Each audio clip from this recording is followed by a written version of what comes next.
Good evening, race fans, and welcome back to another round of the Metro Ford Cup Series here at the Old Bastards Racing League.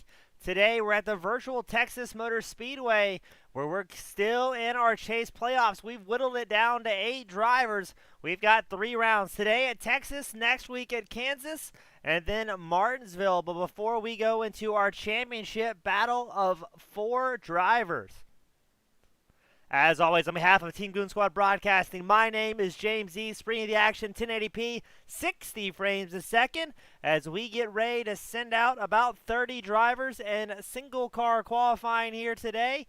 Gonna be a good one. Great to see the drivers showing up in force.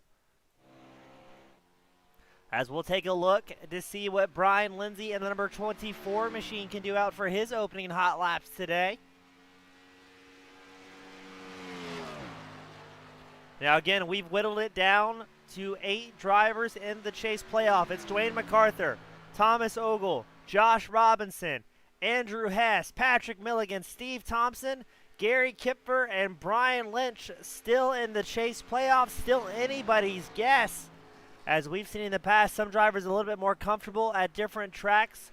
And some guys such as MacArthur, who was able to bring home a bunch of wins at the Charlotte Roval last week, making it 3 in a row for both the Metro Ford Cup Series, the Xfinity Series, and the Truck Series here at OBRL.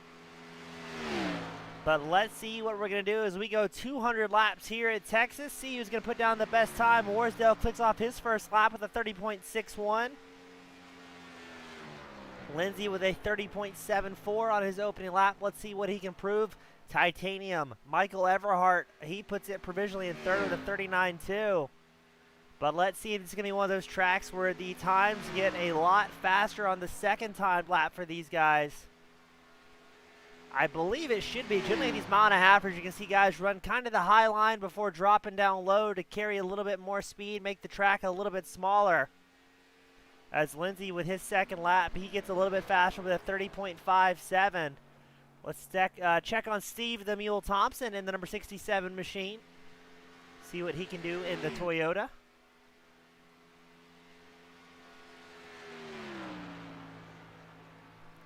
His opening lap was a 31.57.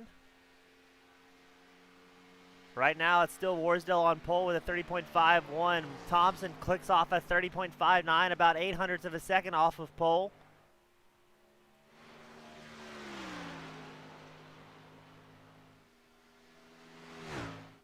Let's see who else is out on track doing some wild stuff. We got Roger Runyon. No, let's check that back on that one. We got Crisco with number 28 machine out on track. And MacArthur puts it on pole late into qualifying with a 30.45, just barely squeezing out Vaught.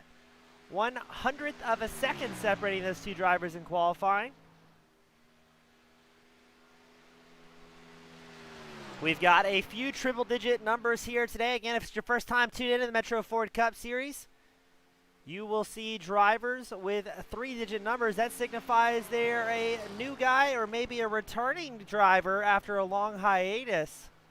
Today with triple-digit numbers, we got Michael Watts in the 199, we've got Clint Rice in the 108, and we've got Joey Buscemi in the 128. Now, what happens here at Metro Ford Cup Series is you have to go out and complete, I believe it's 4 minimum races as a rookie. It's either 4 or 6. I'll have to check the rule book on that one.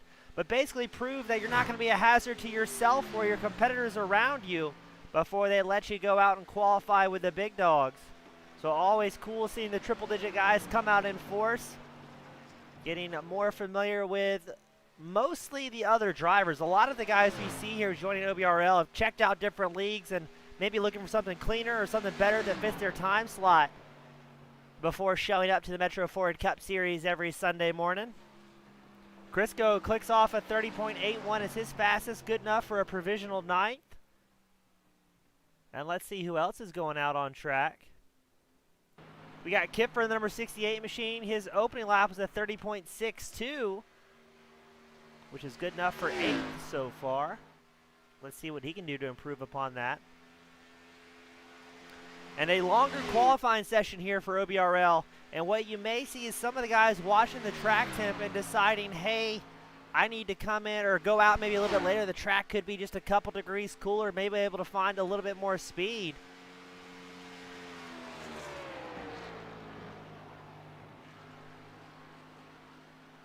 as Kipford clicks off a 30.67, so unable to improve on a 36.2.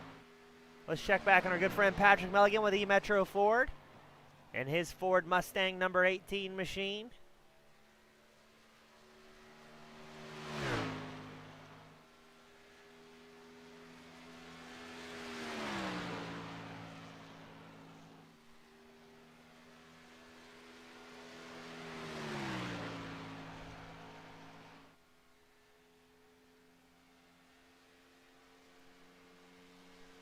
And let's see what he can do. His first time by, qualifies 17th, building that number 18 machine to get a little bit more speed before he puts down an absolute flyer here for everyone.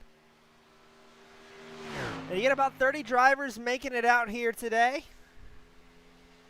A pretty healthy grid for a Sunday morning. And again, only 8 drivers are in the chase, but these guys are here to race and have a good time, and that's what it's all about. These guys run the Xfinity cars, the ARCA cars, the trucks, and on Sunday their premier class. And Milligan clicks off a 30.62, good enough for 8th, moving his way up in the standings. But look at this, Tom Ogle, Andrew Hess, both going out on track, the 2 Team Miata drivers.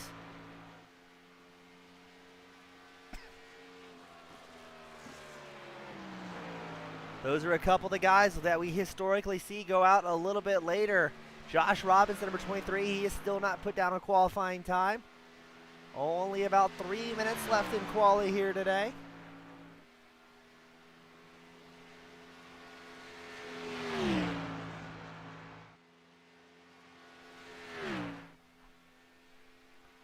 And let's see what Ogle does. His first lap was good enough for 7th with a 35.9. Let's see how much he can improve. His teammate Hess clicked off a 30.53. Joe Brown also making his way into pit road after his qualifying session. But we're still waiting on times from Brian Glass, Dean Gear, Lewis Albee, John Hastings, Josh Robinson, Ken Huff have not put down times yet. As Ogle makes his way out of 4, what time can he do in that White Claw Pumpkin Spice machine?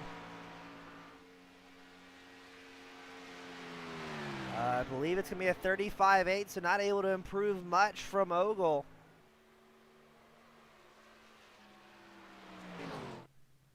Let's see what Robinson's going to do with the number 23 machine.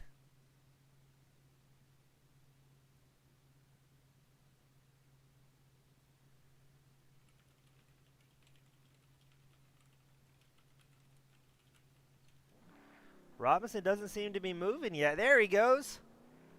Trying to time it right, waiting for that track temp to get in the perfect position for him.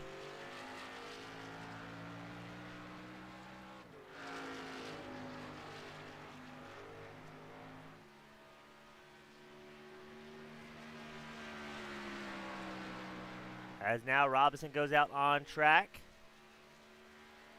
He will try and best a 30.46 is his target goal, currently owned by Dwayne MacArthur, number 97, our favorite fast Canadian.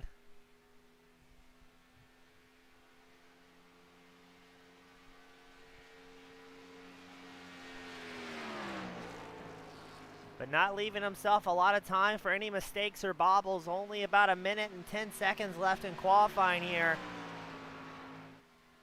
Brian Glass, number 87 machine, clicks off a 30.57 on his opening lap. Good enough for 6th. We've also got Dean Gear out on track with a late qualifying.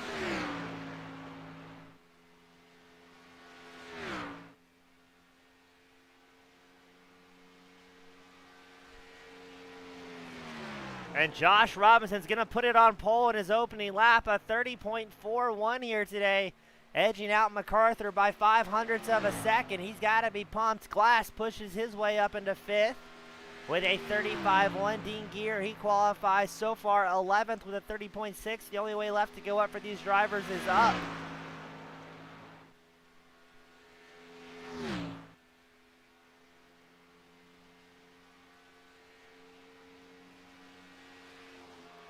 Robinson is last time by a 38.2, so he's going to have to settle with that 34.1. Unable to improve on that. Let's see what Dean Gear does in the number 92 machine. If he improves on a 30.6 as he crosses the line for the final time. He does not, a 30.73. And that will settle the running order here as we get ready to send them out for today's main event. Again, 200 laps here at Texas. It's going to be a barn burner.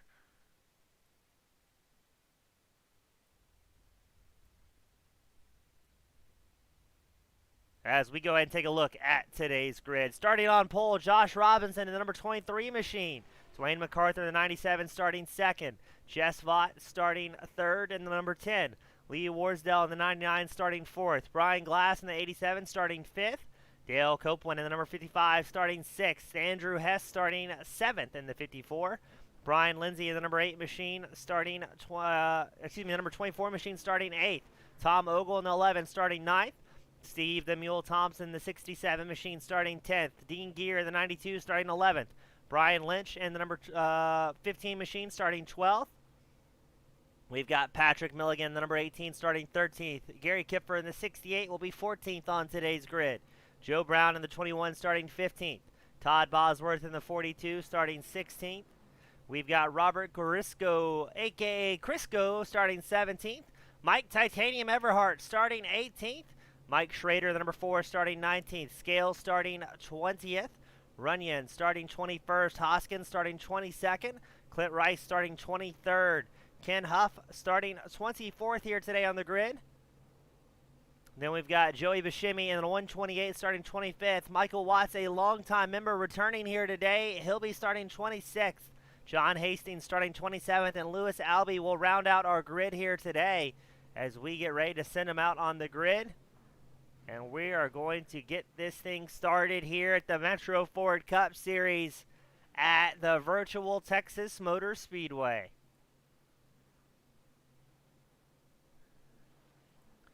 Thank you so much to our fans, friends, and family tuning in today, supporting your favorite drivers at your favorite league. We couldn't do it without you guys.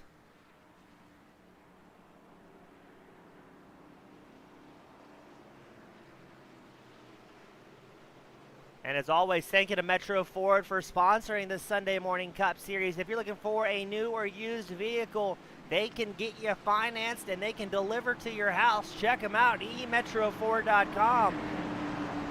The OBRL Cup title sponsor. Couldn't do it without those guys as well.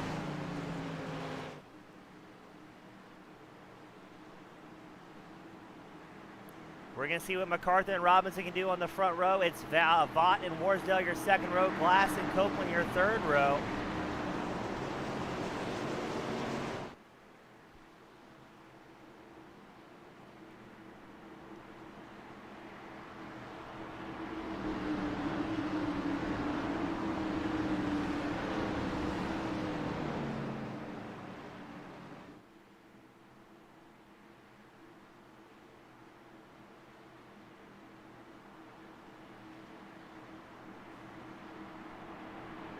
.200 laps here at Texas. And what is scheduled to be about an hour-long race, not counting pit stops for the inevitable caution, but the green flag will fly for Robinson and MacArthur on the front row. This could very well be a tire-saving event here today. As early on, Warsdale, the number 99 machine, whips to the outside of MacArthur, thinks better of it, drops back in the groove. Robinson will get out front uncontested, and then you may see the guys drop into single file here until we go back to Brian Glass. He's side by side with Warsdale. Warsdale still in the middle groove. He's being chased by the 54 of Andrew Hess, as well as the 55 of Copeland. I would wager you'll see the guys fairly get in a single file formation here and maybe try and knock out a fuel run. But racers are going to race. They're all battling for more positions, especially the guys that are still in the chase here. Now we're expecting about 60 to 65 laps of fuel, and the biggest factor here for these guys is going to be severe tire wear. Who can keep the tires underneath them in the long run? There'll be about 15 laps where these guys can really push, set some record-breaking times before the pace starts to fall off. And look at this, here comes Jess Vaught in the number 10 machine. He's going to try and work around Brian Glass in the 87 to take over third place. He may have it in a turn 3 and 4 here, but Glass still in the inside groove. Vaught trying not to get too close, not really needing to work the side draft at this point in the race. He's got the tire wear to use to make up the positions. As up front, Robinson and MacArthur start to get a little bit of a breakaway, but Jess Vaught doesn't appear to be too concerned about tire wear. He's charging hard to catch back up to the tail end of your lead drivers. Robinson and MacArthur running first and second. Vaught in third in the number 10 machine.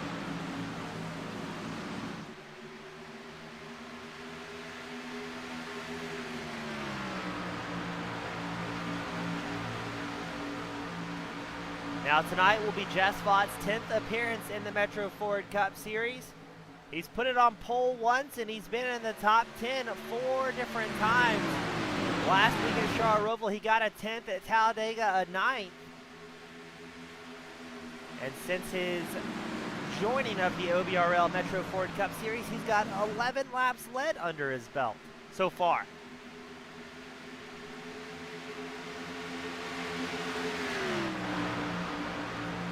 It'll be very interesting to see who's going to be playing the tire game here as Ogle makes his way around Glass. Ogle up 4 spots early on in the number 11 White Claw Pumpkin Spice back Toyota Camry.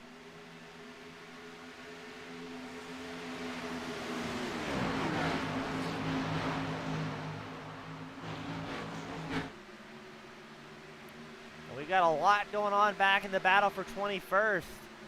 As they're going side by side, shuffling it deep. We're watching Ken Huff, the number 46 machine, who's up 3 spots. He's being chased by newcomer Clint Rice in the 108, as well as Scales and Michael Watts. Watts appears to be making a move on the inside line through Scales. Makes it happen nice and clean and no worries so far.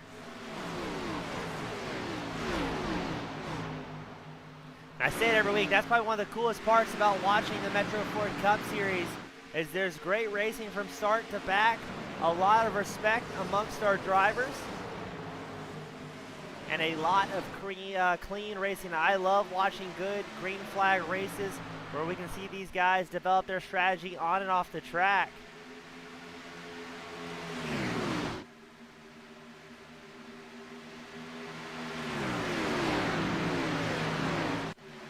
We're going to go back here, the heated battle for 24th as Runyon, Watts, Scales, Hastings, Buscemi all in the mix here.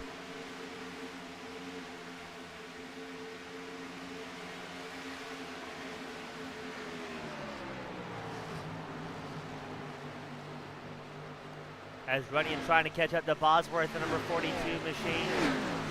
Bosworth down 7 spots so far in his Ford Mustang. Not having a great start to tonight, but it is a long race. If you can keep the tires underneath you and let the other guys wear out their equipment a little bit early on, you can look very, very good to make up a whole lot of positions towards the tail end of a long run. As Runyon gets around Bosworth as well as Scales, Bosworth yields the inside line to the other drivers. Not sure if he has any damage on that number 42 machine or not.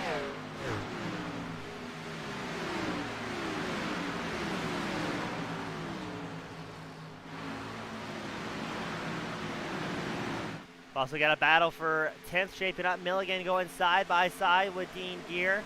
Milligan up 3 spots so far. And let's look up here. 2 teammates also battling. Tom Ogle, Steve Thompson. That's the battle for 5th. Thompson in the bright yellow, number 67. And Ogle in the pumpkin spice flavored pink theme here today.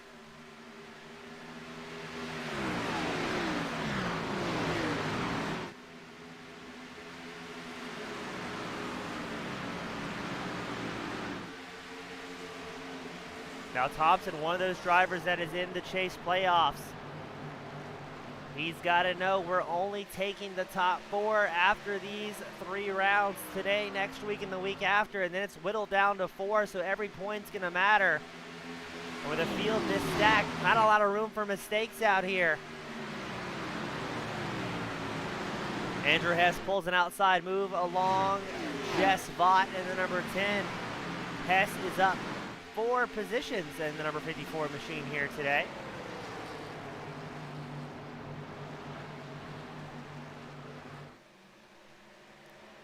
The Team Miata driver looking strong. Hess, again, he's in the playoffs. Your top three all in the playoffs here. Jess Vaught not in the playoffs, but he's out here to race, and that's what it's all about. As he's going to get overtaken by Steve the Mule Thompson. Let's see if Ogle tries to squeeze through as well. So now your top four drivers all in the playoffs, all trying to get some points early on to make it to the final championship round.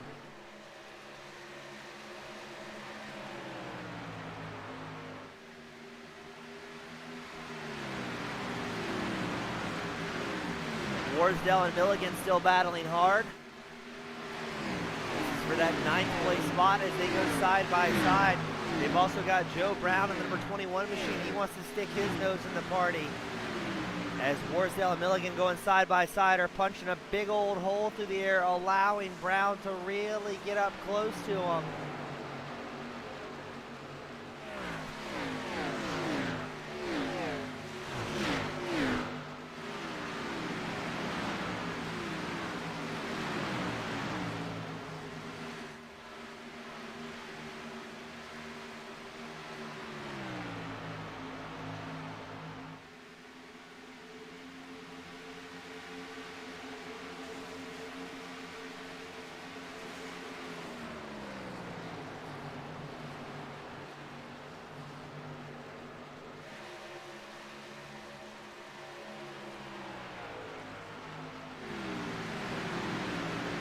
As somebody gets a bit unsettled there.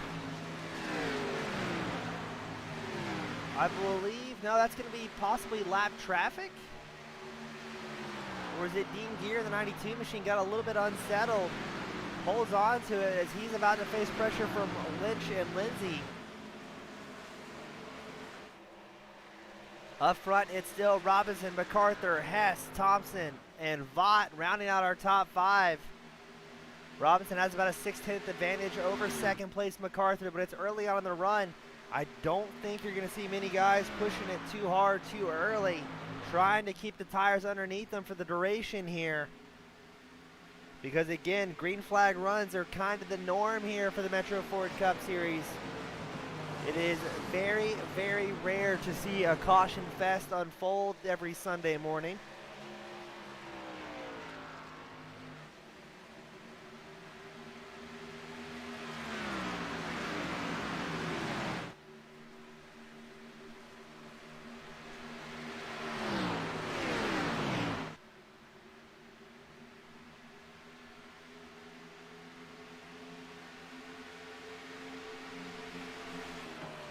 As now it looks like Hess trying to make a move on MacArthur. Let's see if Hess, the number 54 machine, the blue and white paint scheme, will try and get around MacArthur to run the red and white RAG Customs number 97. As well as Thompson, the 67, also in the mix here.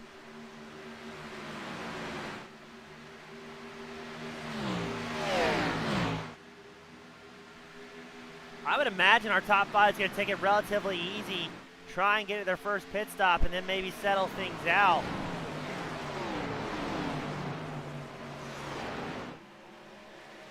In what is planned to be a three-stop race here today.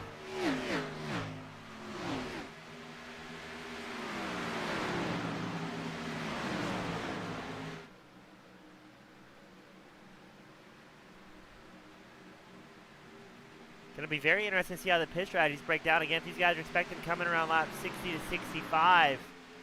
Are we going to see a three-stop strategy and two different two-stop strategies develop amongst these drivers?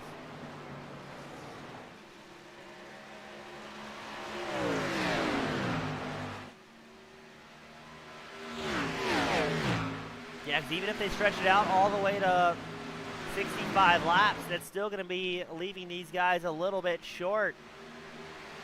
Make it all the way to the end.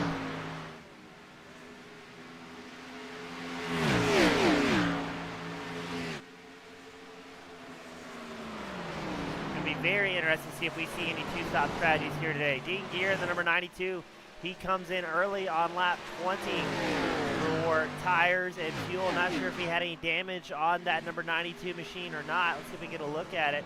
Doesn't look to be too wadded up, so I'm not sure what gear has going on. Could have a real-life mechanical effect in him.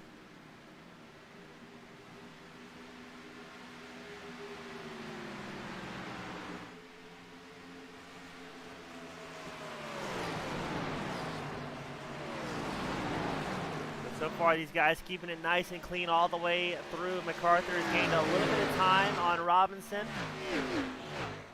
gaining a few hundredths of a second per lap, but in no big hurry to cook up those tires. Gear makes his way out of pit road after about 45 seconds in his box. So not sure if maybe he did have some damage or what may have happened to Gear.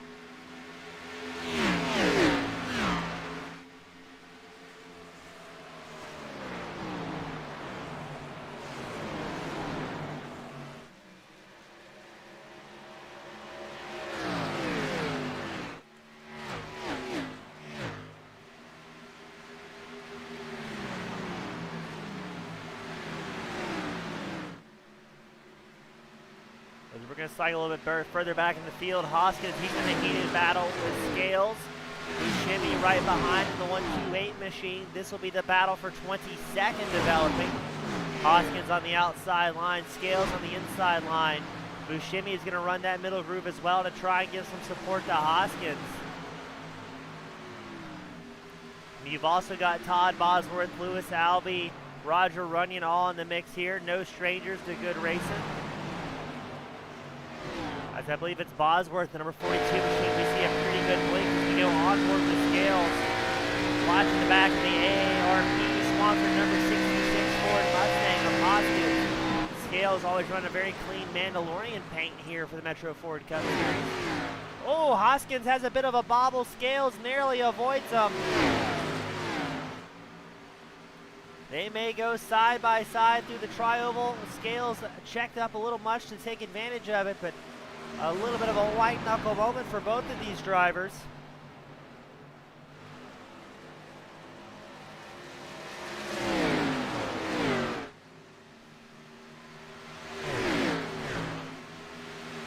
Again, these guys run very clean week in, week out. A lot of these guys run 4 races a week with the same group of drivers. They're very used to what they can get away with, when they can push, when they shouldn't, as they go side by side across the start and finish line.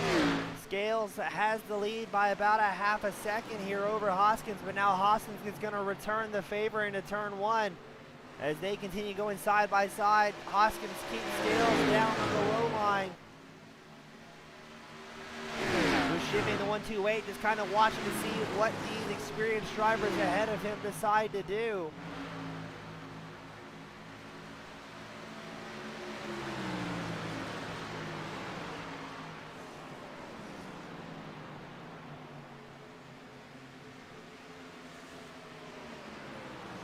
As they are still side by side. Look how close Scales and Hoskins are getting.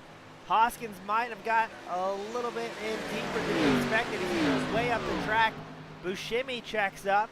Meanwhile, Scales has a little bit of time to breathe. His gap to Hoskins to about 0.3 of a second.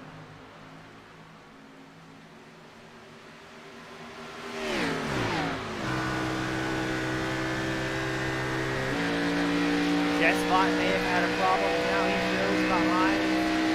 No, he's going side by side with Brian Glass in the number 87 machine. Glass on the inside line. Vaught slots back in behind him. Milligan's worked his way up to 7th, up 6 positions so far. But our current hard charger has got to be Michael Watts in the 199, a long-time returning member, back with a triple-digit number, and he's here to get back to some good, clean racing. As he started off 26th, and now he's running 16th on track. About halfway through our first fuel run of the evening.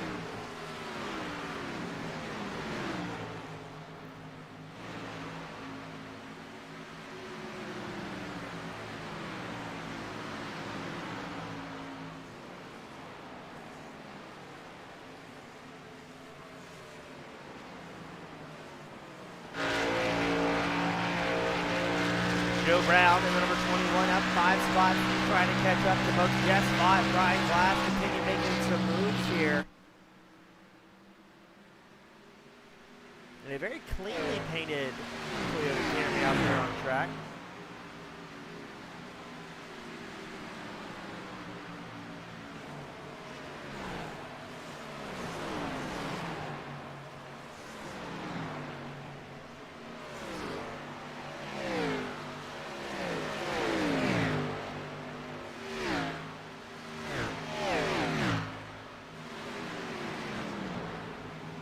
Brown's last time by a 32.59 compared to Vaught, who clicked off a 32.62 his last time by.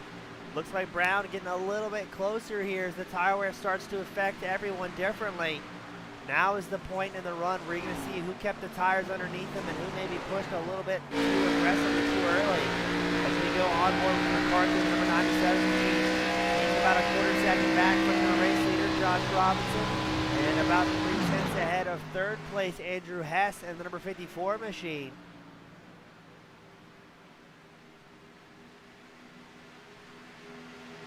Hess really using that draft to try and keep up with MacArthur without burning up the tires.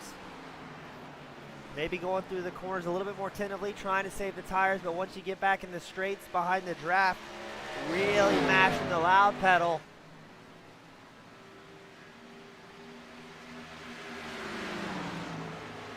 Their top three is fairly broken away from fourth place Steve Thompson.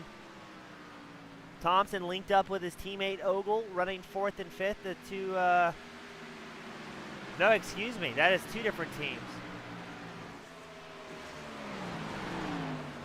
It's so, I'm so used to seeing these guys run around on course. Steve Thompson with Last Ditch Racing, Ogle with Team Miata. We get so used to seeing those guys battling out hard week in and week out.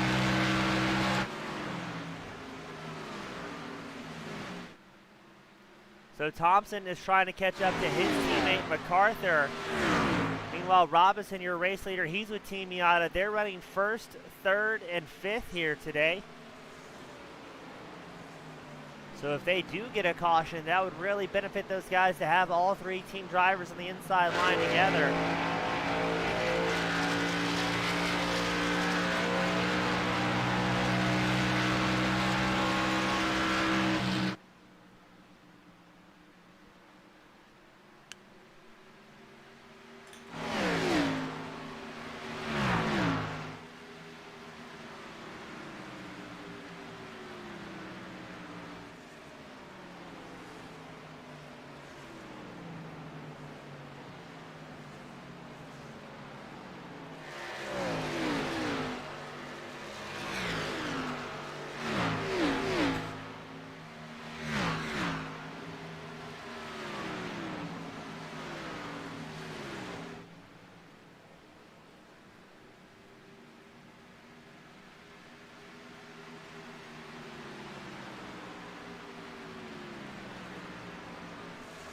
Thompson seems to be getting a little bit of time here. He's running a little bit faster than Robinson, MacArthur, and Hess at this point in the run. Roger Runyon looks like he comes down pit road in his number 71 machine.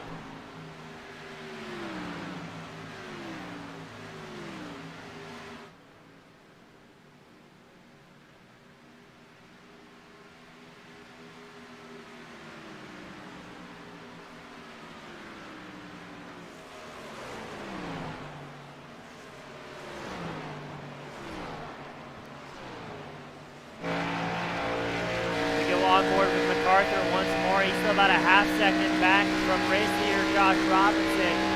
Andrew Hess in third. He's staying within a quarter second of MacArthur late into the run here. We're expecting these guys to go another 20 to 25 laps before they come in for their first scheduled green flag stop of the day.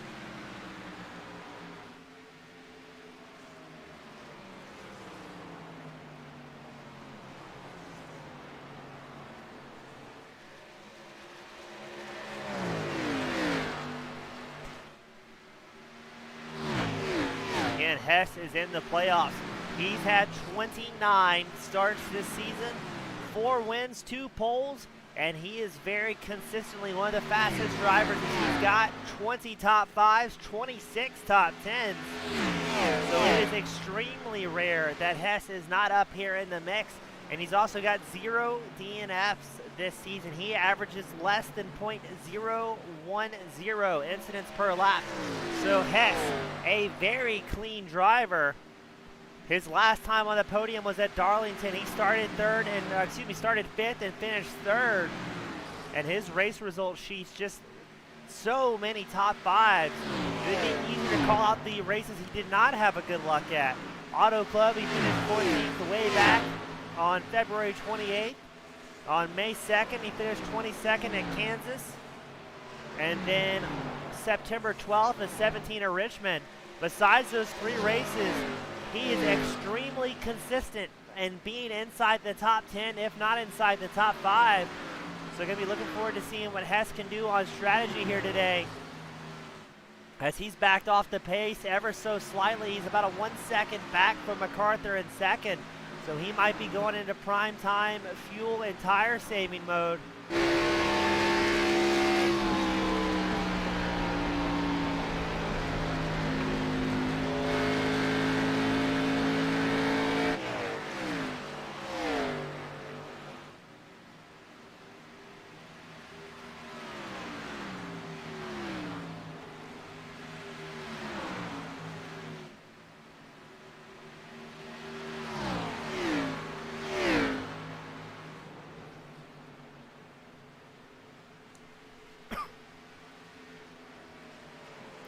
Let's take a look at the lap time. Hess's last time by a 32.86 compared to Robinson, your race leader, with a 32.7 flat. So I'm wondering if Hess is starting to look at his fuel calculator, maybe talking to his crew chief and saying, hey, you know what, we need to maybe dial it back a little bit, try and stretch this out. And I've got to say, throughout the season, Team Yada has some of the most differing pit strategies out of any of the teams here. They usually have one guy, it's usually Hess or Robinson, that tries something out of the norm and either pays off extremely well or maybe not so much.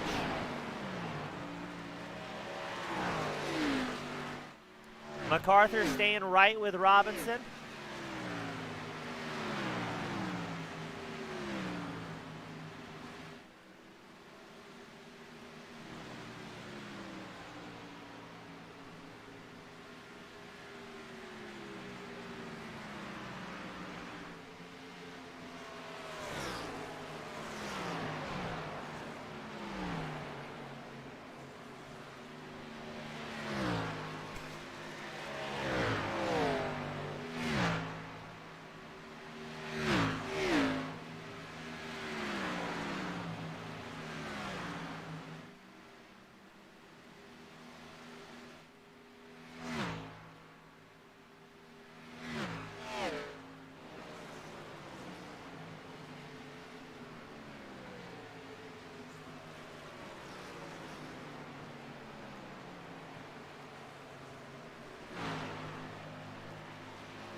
Let's see, Robinson and MacArthur still running about the same pace, clicking off 32.7s at 32.8s. Andrew Hess has dialed it way back to about a 33 flat. If you go on board with Robinson, doesn't sound like he's doing a lot of fuel saving here, but he should be quickly approaching lap traffic in the next couple of laps, as some of the drivers have already done their first stops of the night. We had Warsdale coming in on lap 42, Runyon came in on 36, and Gear came in on lap 20. So you are already seeing the different strategies develop amongst these drivers.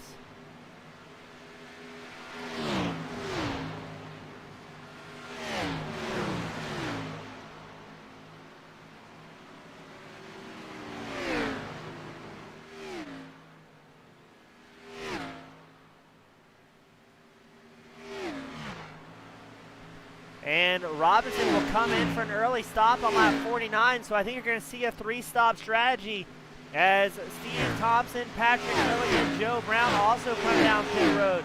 MacArthur and Hess are going to keep it going. So this will be very intriguing to see if we're going to see MacArthur and Hess maybe stretch it out here. Buscemi in the 128 also comes down pit road.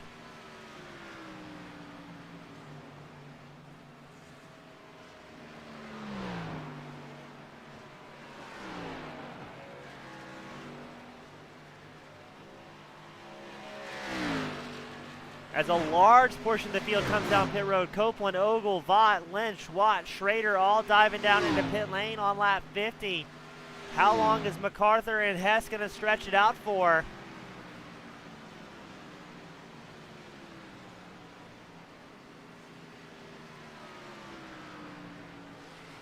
And are we going to see a two-stop strategy develop among any of the drivers? Will anybody be able to fuel save enough to really make it happen? Now MacArthur, your race leader, he's about 2 seconds off his pace here.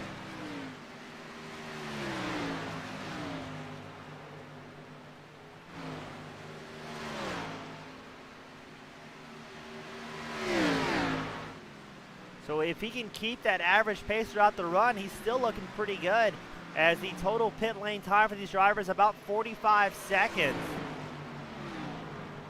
So in theory, MacArthur should be able to hold on to it for 20 laps before those guys unlap themselves just on speed.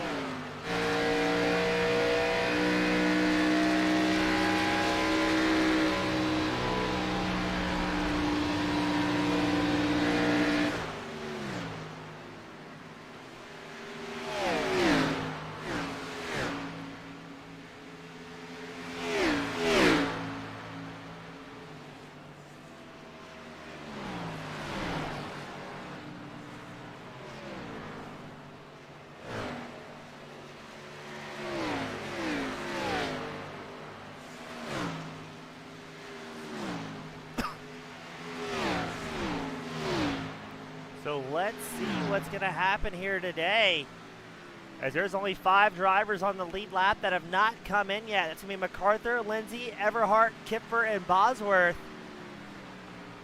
going for the long haul. But the times are really falling off. MacArthur last time by a 32.89. It's a little bit slower. It was a 33 point something the lap prior, as he had a battle with traffic a little bit.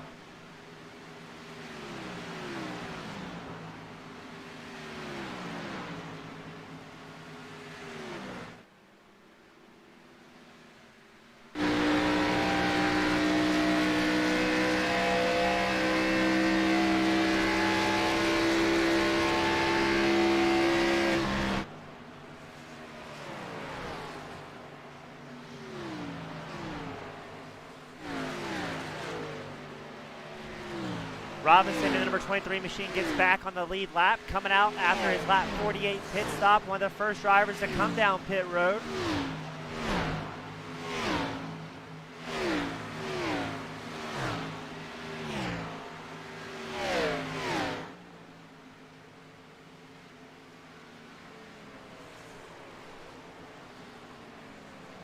Excuse me.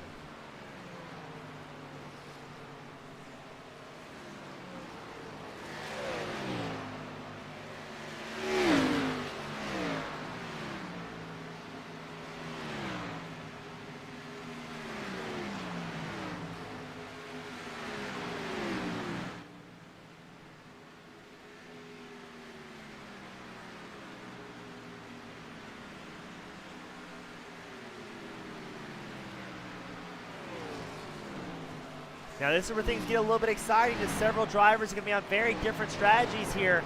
MacArthur, with obviously much older tires and a large portion of the field, he's going to have to contend with the guys coming around him very, very quickly.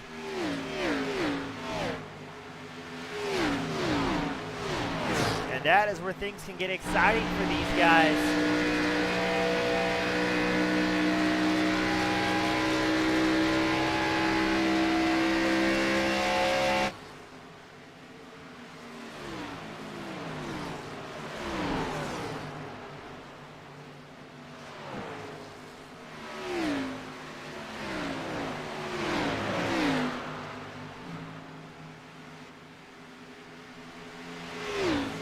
That is a whole lot of fast guys making their way, getting their laps back. Now Bosworth, Thompson, and Ogle have got their laps back after their early pit stop. Excuse me, Bosworth still on his original tire strategy here. Not showing as a pit stop happening yet for the number 42 machine, as MacArthur is going to make his way around Bosworth.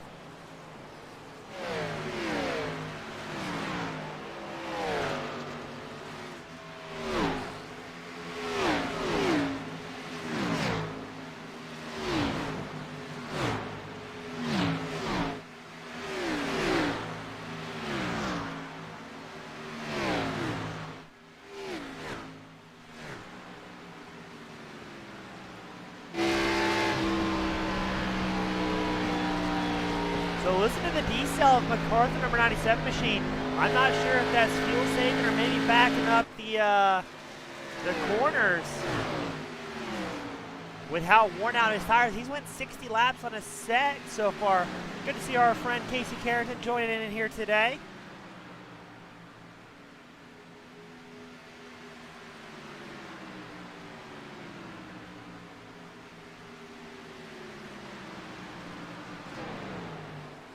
Now MacArthur is still about 15 seconds ahead of Lindsay, who's running second place. Michael Titanium Everhart in third. He's about 17 seconds back from your race leader. And it's got to be tough for these guys in the original set of tires to put down hot laps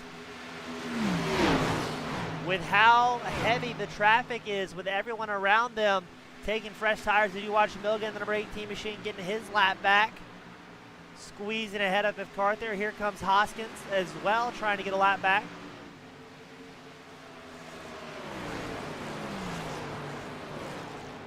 Hoskins, I believe, is 2 laps down, so he's going to get 1 lap back here.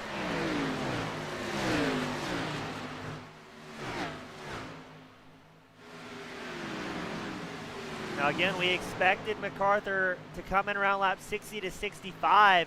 It'll be interesting to see if he stretches it out a little bit further again. Not sure if we're going to see a 2-stop race develop from anybody, but if we do, it'll be MacArthur, Lindsay, Everhart, Kipper, Robinson. Excuse me, not Robinson, he came in lap 48. But the top 4 drivers may attempt it here today.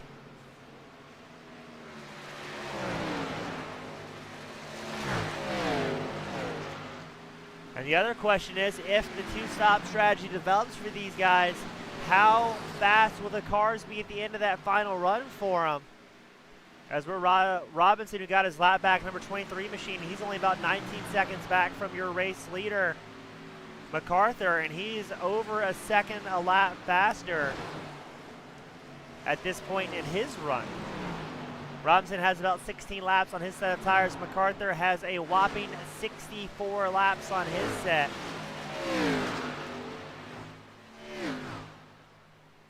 And again, MacArthur's going to do his absolute best to get a top 4 here today at Texas, knowing that the chase round will dwindle to 4 drivers in the coming weeks.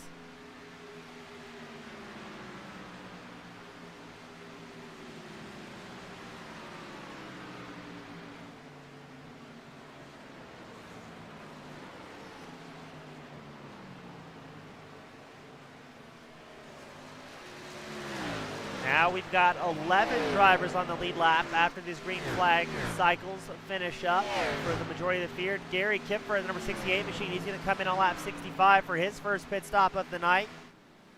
How long is MacArthur going to stretch it out for? Or will we see a caution, which is pretty rare here, throw a monkey wrench in the plans of all of our drivers?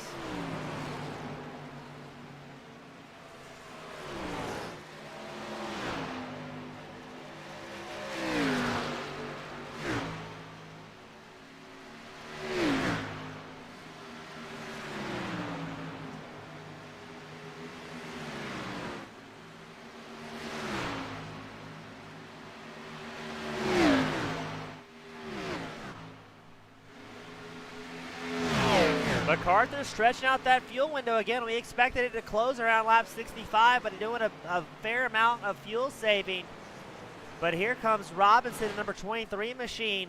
Worked his way back onto the lead lap after his lap 48 pit stop. And now he's only about 14.5 seconds back from your race leader, MacArthur.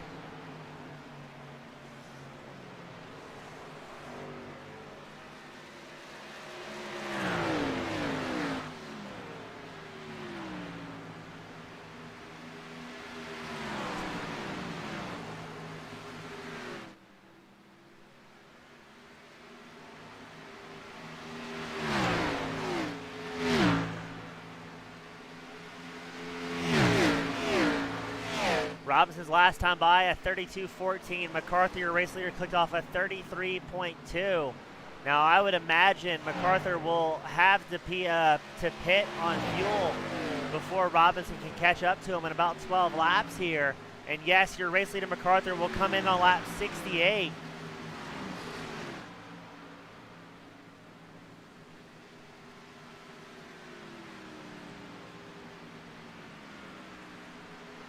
So we'll expect to see MacArthur coming around lap 135, 136 if he continues on this strategy. Ryan Lindsay, the number 24 machine, also comes down pit road. So now it is Robinson, Hess, Ogle running 1, 2, 3, the three Team Miata drivers currently holding all the podium positions. Steve Thompson running 4th, Michael Titanium Everhart running 5th, and we still don't see Everhart as showing with a pit yet. So Everhart going for the longest fuel window of the day here, going to try and make it 70 laps. And now it looks like he's going to hint at coming down pit lane. He is. So Everhart making it almost 70 laps on a tank of gas. Jess Vaught in 5th. He's getting chased by Patrick Milligan, the number 18 machine.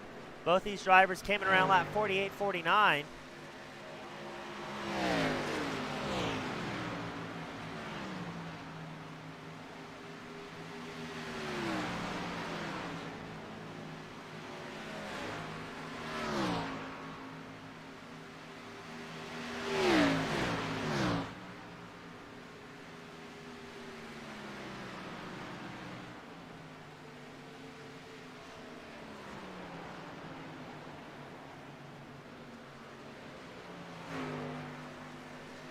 As Milligan trying to work his way inside the top 5 as well here today. He'll be trying to get around Jess Vaught once more. Now Milligan is in the playoffs, Vaught is not. But Milligan's going to try and score as many points as he possibly can. That way if he does have a bit of a bad week coming into the next couple of rounds, it'll really help him out a bunch. Again, they're going to Kansas next week. In 2 weeks we're going to Martinsville. So say some of our chase drivers aren't comfortable at either of those tracks or maybe only one of those tracks. They can try and score the most amount of points here and maybe it'll help them get into the final 4.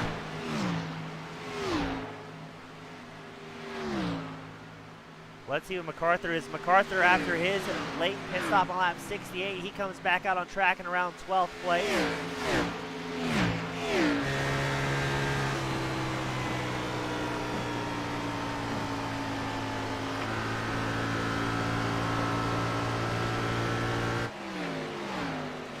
Milligan is about a half second back from Vaught.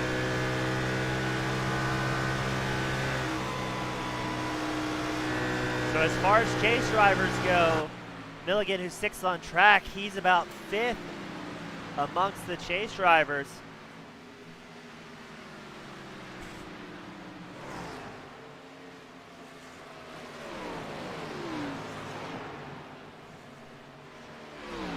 Here comes, I believe that's going to be Lindsay in the number 24 machine. Lindsay came in late on lap 68, so he's coming out with fresh tires, about 20 lap newer tires in a large portion of the field here.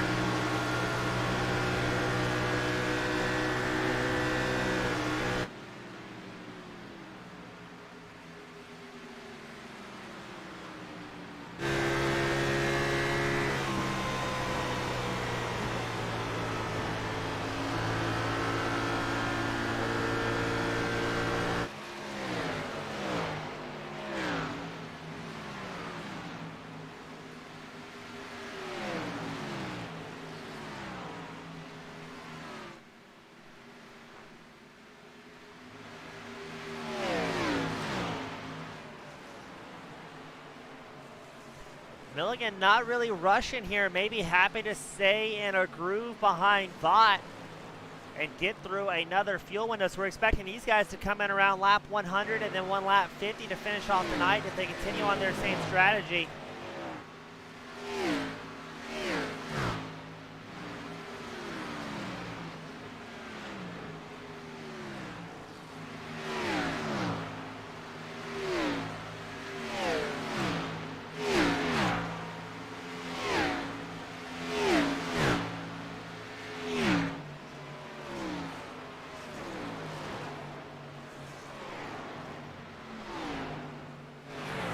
Well, it's a check back up front on Robinson, your race leader. Not putting down blistering lap times. He took off a 32.37 his last time by. As he's about 30 laps on his set of tires, this is where we're going to see the time push starting to fall off for these guys.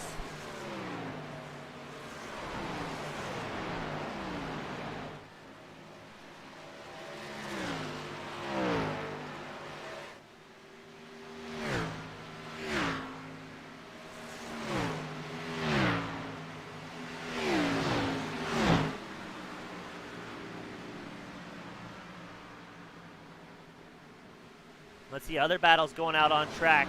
Brian Glass, the number 87 machine, he is trying to catch up to Crisco in the number 28 machine. Less than 0.2 of a second separating number 28 and 9 from Brian Glass in 10.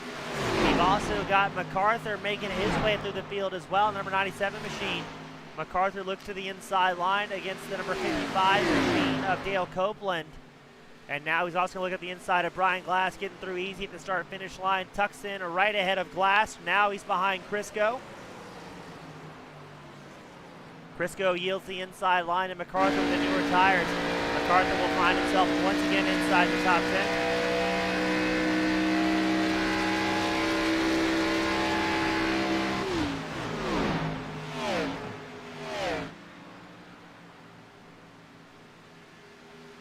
Let's also check on Michael Watts, the longtime returning 199 Toyota Camry. He's running 8th in his debut back. Just about 4 seconds ahead of MacArthur and about 5 seconds back from Brown. But to be inside the top 10 for your first race back, not a bad day at the racetrack.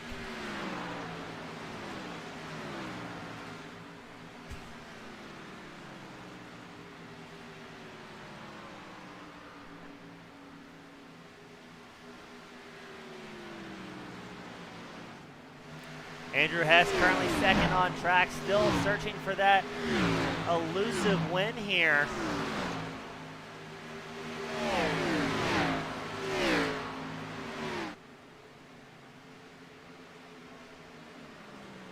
Or another elusive win, I say, trying to make it an even 5. Right now, he's won about 13.8% of the races he's entered out of 29. He's put it on pole about 7% of the time. His last win was, I believe, at Sonoma on June 6th. After that, it's been a spattering of podiums and still looking for another win since June. Now, Robinson, Hess, Ogle, Thompson, really everybody inside the top 8 here is on the same strategy. Then you have to go all the way back to 9th place to MacArthur. He came in a lap 68, trying something a little bit different. Bosworth, he came in a lap 70, one of the later pit stops. I believe Kipfer came in very late as well. Yeah, Kipfer came in a lap 64 in the number 68 machine. He's back in 20th right now.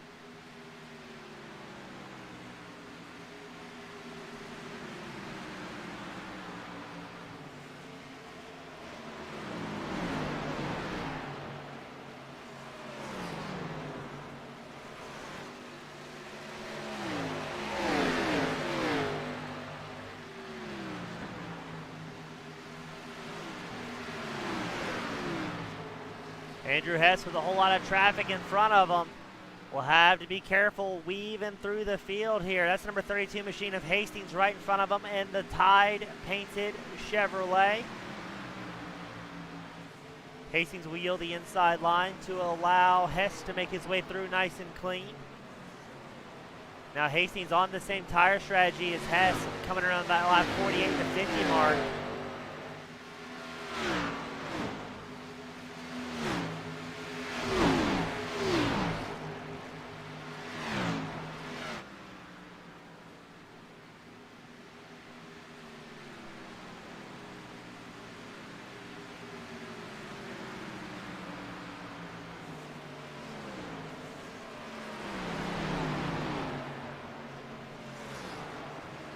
Hess still about 4.8 seconds behind your race leader Robinson. Ogle has been getting a little bit closer. He's now about 2 seconds back from the second place driver of Hess. And behind Ogle, he's got Steve Thompson about 2.3 seconds back.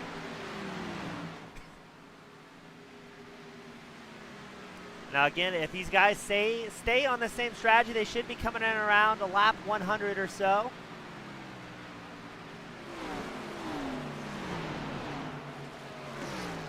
And Ogle, who's well inside the playoffs, he's got 32 starts.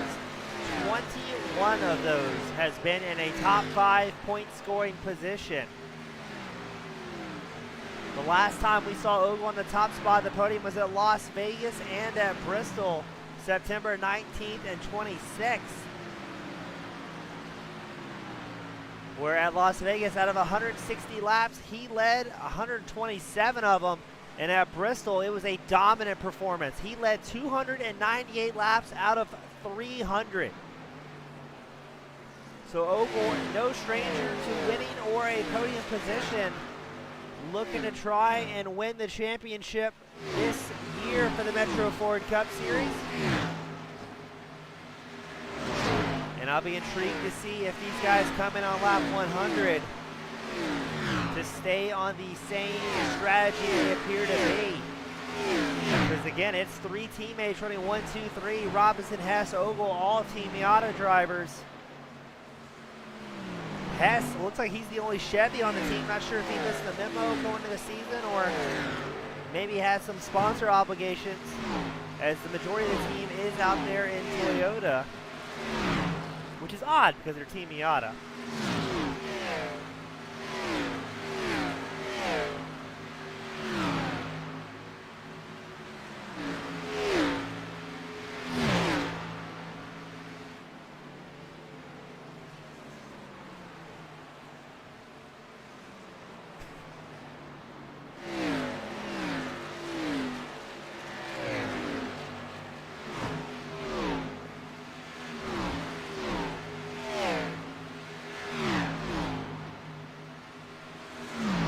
Ogle's last time by at 32.7, about 32.7, excuse me.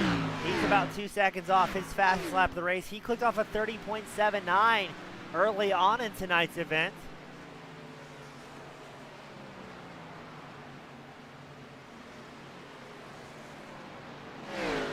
While the race leaders, Robinson and Hess, running first and second, they're running low 32.6s at this point in the run. Roger Runyon comes down pit road once more, the number 71 machine.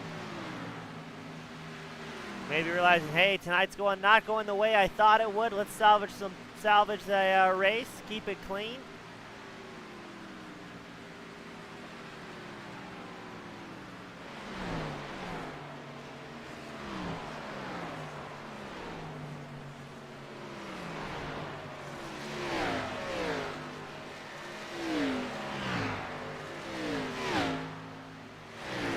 Milligan's worked his way back up to 6th, still about a half second back from Jess Vaught. Keeping his nose clean, clicking off some laps. Milligan going to do his best to get a top 4 here today if he has the ability.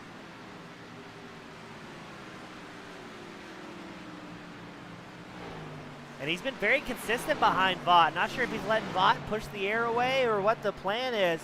But for the last 10, 15 laps, Milligan and Vaught have been about a half second apart here. Vaught running 5th, Milligan running 6th. But the important note is that Vaught is not in the chase playoffs. Meanwhile, our favorite fast Canadian, Dwayne MacArthur's pushed his way back into 8th in the number 97 machine. MacArthur, the only driver inside the top 10 that did not come in around that lap 48 to 50 mark. He stretched his fuel run way out and came in on lap 68.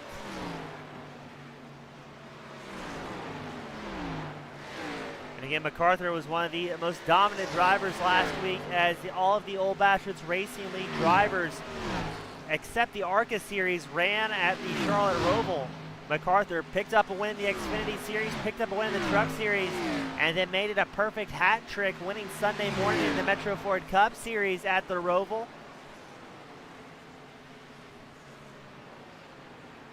MacArthur gets right on the rear bumper of Joe Brown. Brown came on lap 48.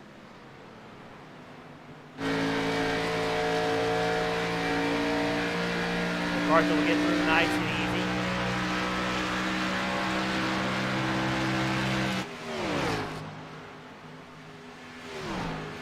MacArthur now in 7th. Now we should expect to see some of the guys such as Robinson, Hess, Ogle, your top 3, come in around the lap 100 mark if they stay true to their strategy here today. But they also have the ability to maybe stretch it up. They saw MacArthur make it 68 laps on a tank of gas. So they could go for 2 different strategies here today. If they switch to what we lovingly call the MacArthur strategy, they will come in around lap 116. I would wager they come in around that lap 96 to 100 mark and plan on making a 3-lap race, as they see MacArthur is still about 18 seconds back from your race leaders. So strategy going to be quite important here today, as this track is known for wearing out tires.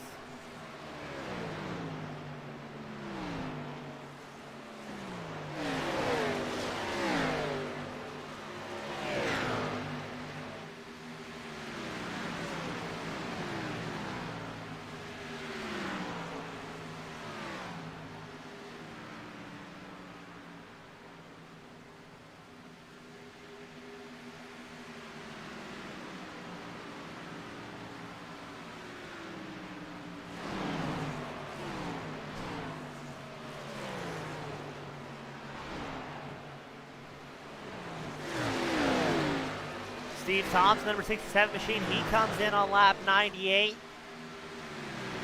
A little bit earlier than some of the other drivers inside the top 5. That's going to allow Jeff Svott to work his way into 5th, MacArthur into 6th, Brown in 7th. Milligan, though, has worked his way back inside the top 4, which is an extremely important spot. Robinson's going to come in on lap 99. Let's see if Hess does the same. No, he's going to stretch it out another lap and get a lap lead here at Texas.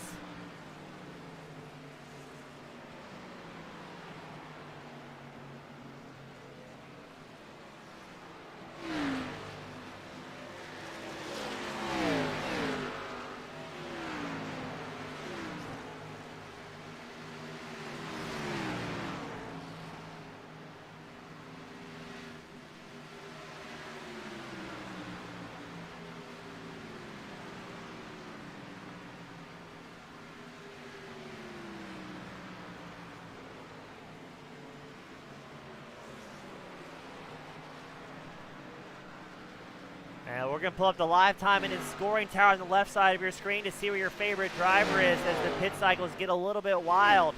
Now it is Hess, MacArthur, Glass, Crisco, and Lindsay, your top 5, as the majority of the field has come down pit road for their final time. In the pits, you've got Brown, Watt, Schrader, Huff, Buscemi.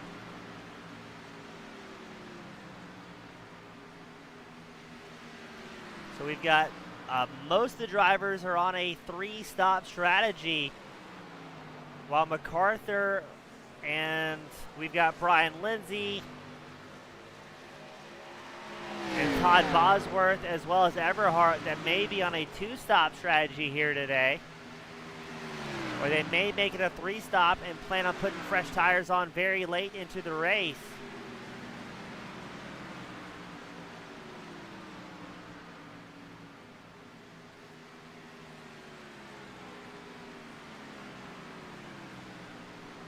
Andrew Hess comes in on lap 102. Let's see how long MacArthur is going to stretch it out for. Again, he came in on lap 68 for his first pit stop, meaning he should be able to stretch it out to about lap 136 if he can keep this going, making it a 2-stop race. But how much tire will MacArthur have at the end of the night? He is gambling, and he is gambling heavy today here at Texas.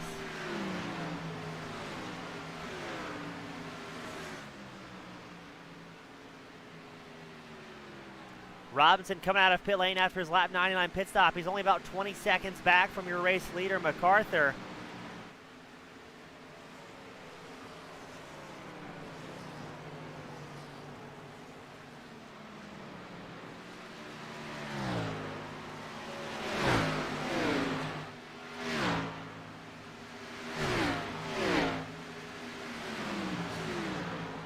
But we've passed the halfway mark here today. We've kept it green the entire time.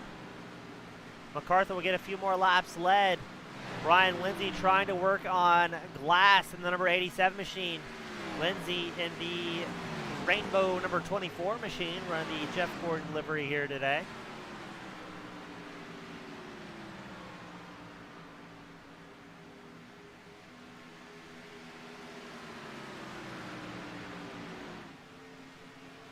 I am very intrigued to see what's going to happen as far as strategy goes Will we keep it green all the way through, and will that benefit or hurt your current race leader, MacArthur? As now Glass and Lindsay will face competition as Josh Robinson will be charging through the field here. Now Lindsay is on that lap 68 pit strategy as well.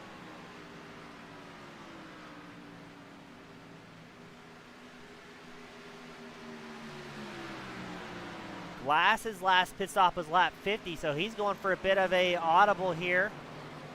Switching up his strategy midway through the race. Here comes Robinson. His last pit stop was on lap 99. So you will quickly see Robinson make his way on the inside line. The number 23 machine having no worries or problems there.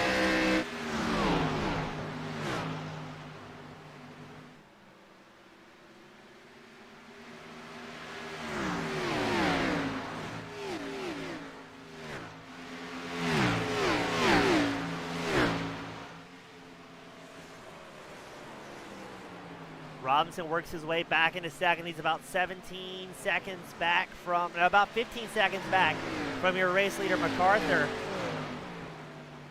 MacArthur's going to try and stretch it out another 20 laps or so before he comes down pit road for the final time of the night.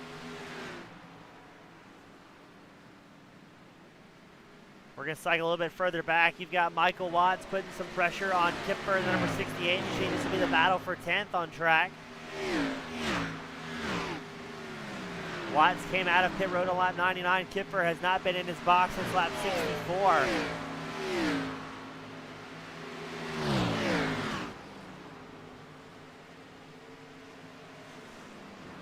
Watts will quickly get by and make his way into the top 10. He's now up 16 spots in his debut back at the Metro Ford Cup Series.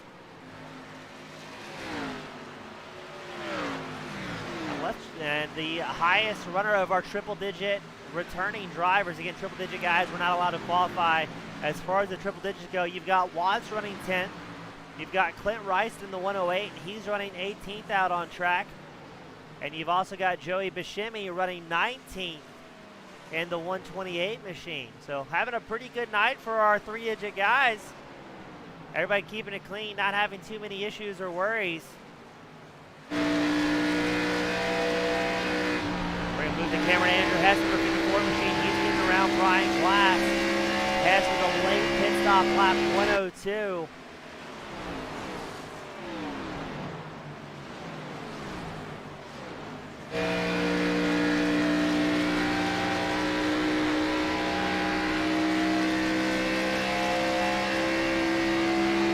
Now Hess will quickly approach Lindsay in the number 24 machine. Lindsay gives him the inside line, realizing Hess has that new set of tires. So out of your top 5, it is only MacArthur and Lindsay going for that two-stop strategy here today. Both drivers came in on lap 68. MacArthur's still holding on to it, though. He's got about a 10-second lead over Josh Robinson.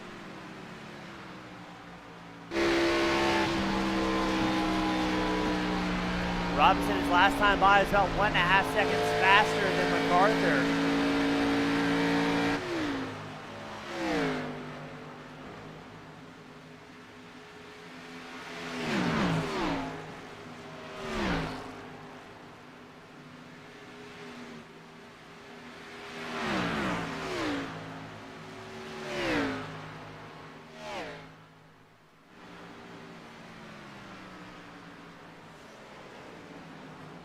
Again, we're expecting MacArthur, if he stays true to his strategy, coming around lap 135 or 136.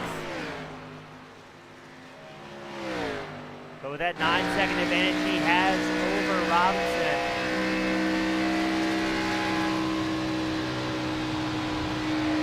We're expecting Robinson to catch up to MacArthur around the lap 120 mark.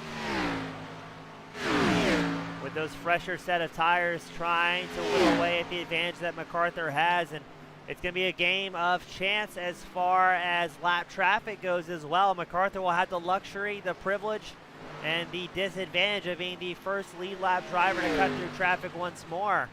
As you just caught ahead of MacArthur, a whole lot of traffic sitting there waiting for him to catch up.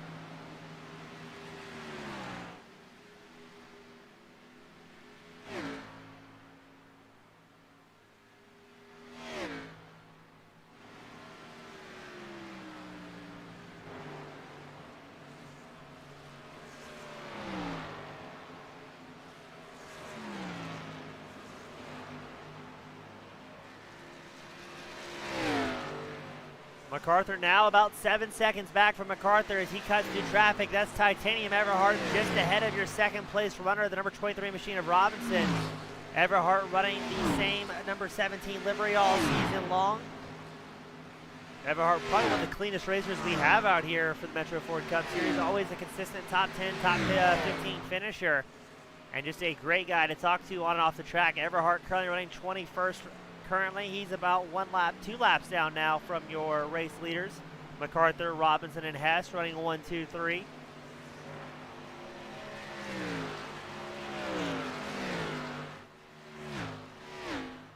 And Ogle also staying fairly close to the back bumper of Andrew Hess. Ogle came in on lap 99. Hess came in on lap 102. As now it is MacArthur, the alone driver inside the top 5 with the 1 pit stop so far here today. Brian Glass comes into pit road in lap 87 machine.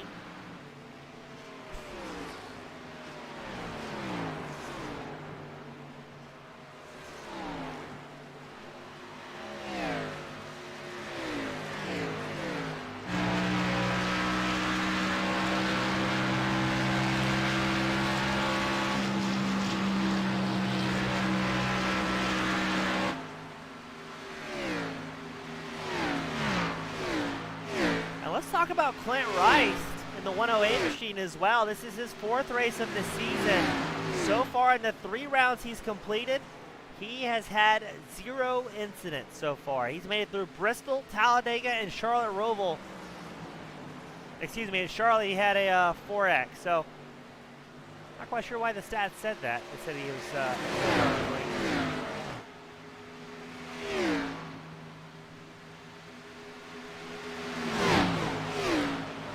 So no, it's actually Dwayne MacArthur, out of the drivers that have completed more than 4 races, the cleanest driver of the series with, I think it's 0.91 incidents per race. Yeah, MacArthur, he has raced 6,700 miles so far with the Metro Ford Cup Series. And he averages less than 1 incident point per race. That is extremely impressive. With as well an 88% average of finishing inside the top 10, a 14% average of putting on pole and qualifying.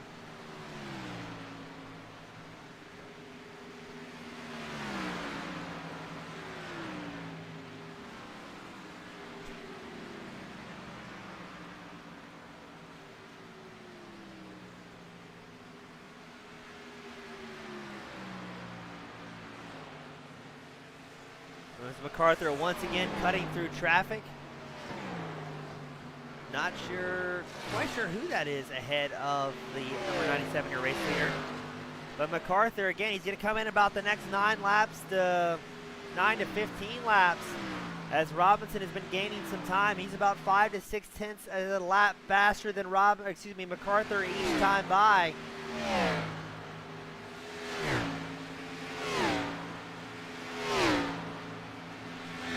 I believe that may have been Kipper possibly getting a lap back.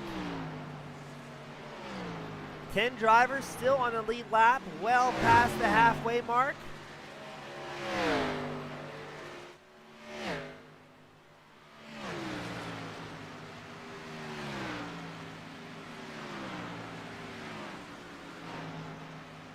As we're going to check back on Robinson, he's less than 3 seconds behind your race leader, MacArthur. 2 very different strategies in play here. MacArthur looking like a 2-stop strategy. Robinson looking like a 3-stop strategy here today, as well as the rest of the Team Miata drivers. MacArthur with Last Ditch Racing appears to be the only driver on that team looking for an alternative route to victory lane on tire strategy and fuel strategy.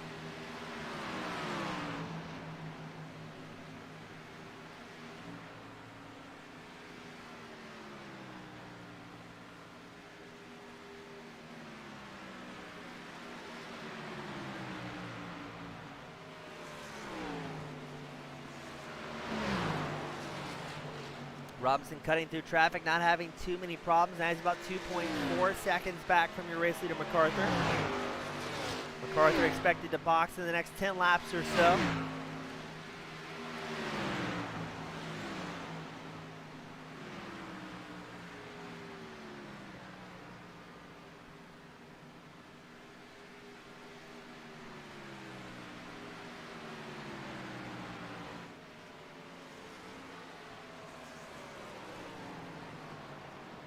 knock on wood, this has been one of the cleanest races of the season so far.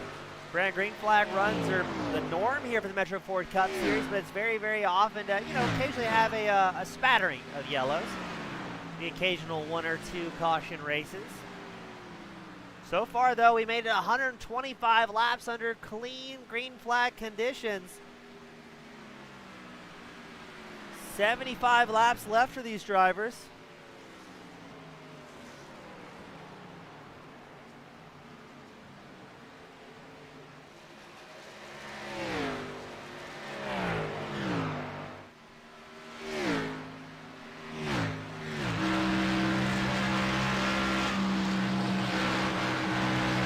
As now Robinson has MacArthur in his sights, 1.3 seconds back, separating your race leader MacArthur from Josh Robinson in second.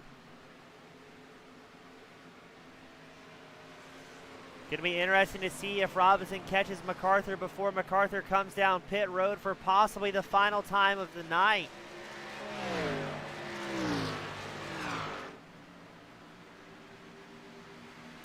It's taken Robinson about 28 laps to catch MacArthur after Robinson came in on lap 99 for his pit stop.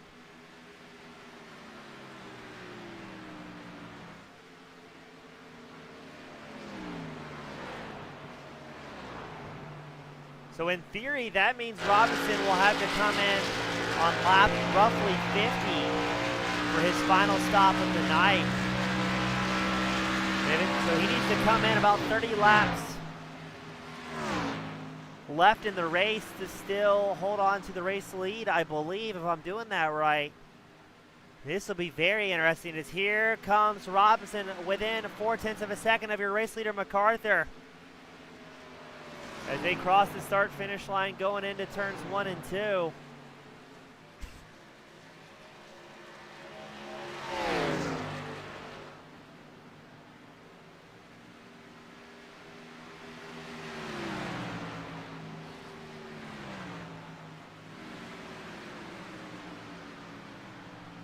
And here we go. This will be the pass to the lead. Robinson with about 30 lap newer tires than MacArthur should be able to make quick work as he goes to the inside. MacArthur gives it to him. Robinson will take over the race lead. Now, how long is MacArthur going to stretch out this fuel run? He's got to make it to at least lap 135 before he comes in to make it a 2-stop race here.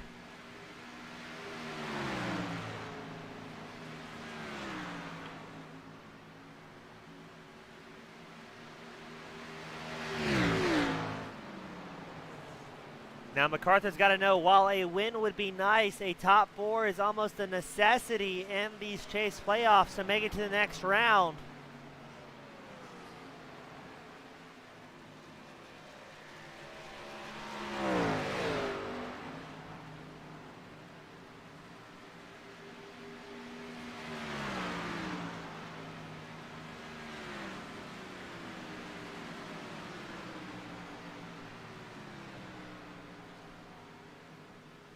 Tom Ogle looks to be getting within striking distance of Andrew Hess. He's about 1 second back from the Team Miata driver and teammate Andrew Hess.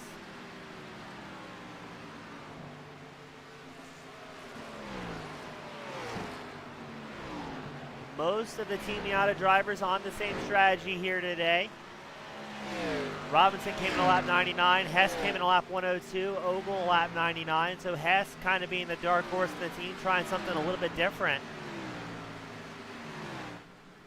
But that should put him in a good position for the final run if he keeps his average lap times low, to maybe have a fresher set towards the end of the race.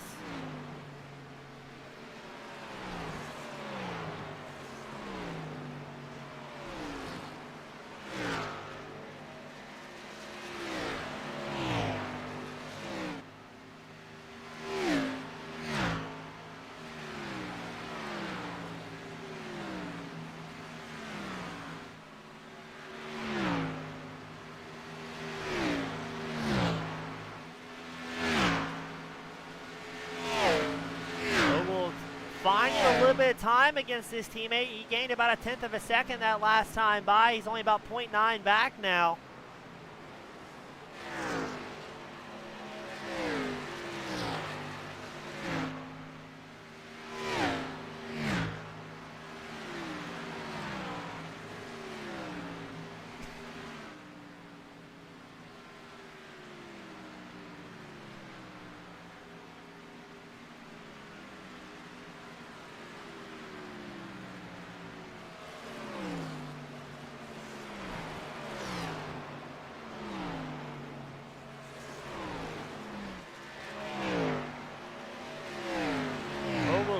whittling away here at the time. He's got bound to within about 3/4 of a second of his teammate.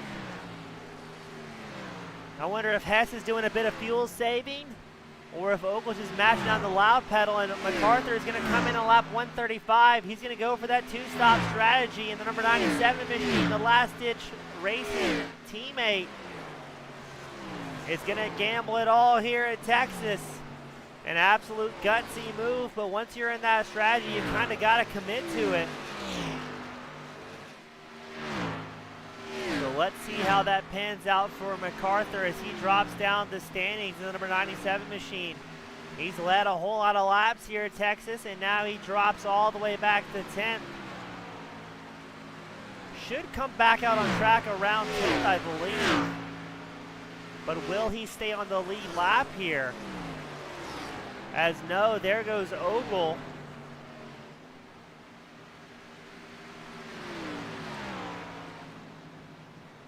So we'll have to keep an eye on the number 97 machine to see how that strategy pans out for him. Still within the top 10, which is normally extremely good, but again, for this round of chase playoffs, we're only taking the next 4 drivers to the next round of the chase. You go on board with Robinson, the 23-year current race leader, Dyson through traffic. Robinson expected to come in around lap 150 to maintain his current strategy.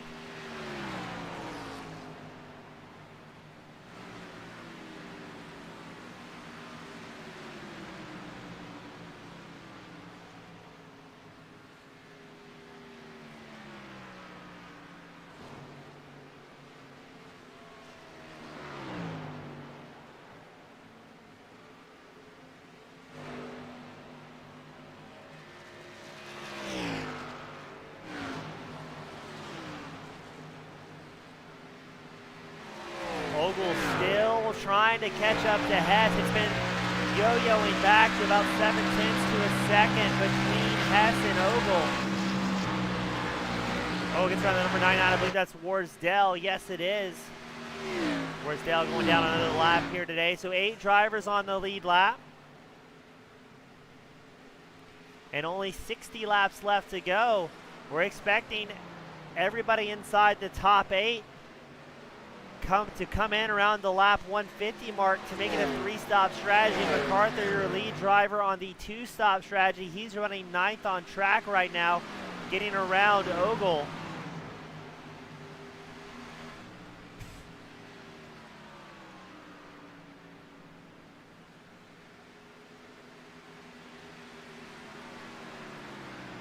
MacArthur's last time by in that fresh set of Goodyears was a 31.7.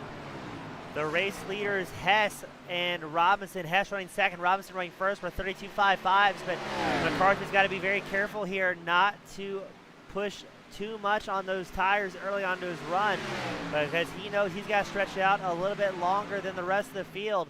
Once they come in for their final stop, Robinson, Hess, Ogle, Thompson, Milligan, Vaught, Watts, Brown, they will only have to go 50 laps on a set of tires.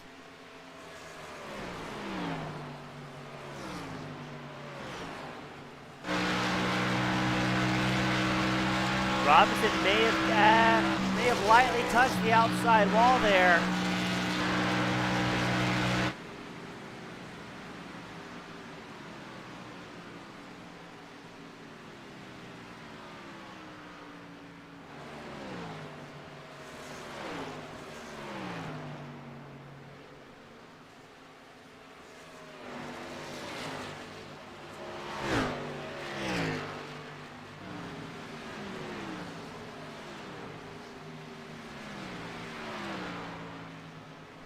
I'm very intrigued to see how this strategy is going to pay out for everybody here today. Is it going to be Robinson, Hess, Ogle, the 3 teammates on the same strategy that could pick up a podium sweep here today? Or it could be the dark horse MacArthur on that 2-stop strategy that may pay off well for the number 97 machine. And there's always a chance of a late race caution to really throw a wrench in everyone's plans. Because if we do get that caution, that will put everyone on the same tire strategy for a final shootout here today.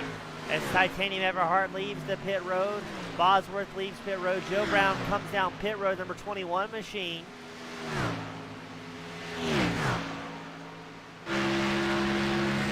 But as we've seen MacArthur go 65 laps, that means if anybody pits here at this point in the racetrack or race, they should be able to make it to the end all the way on fuel. But the tire management has probably been the toughest part for these guys here in Texas, as well as attrition. They've been on track for an hour and 20 minutes now.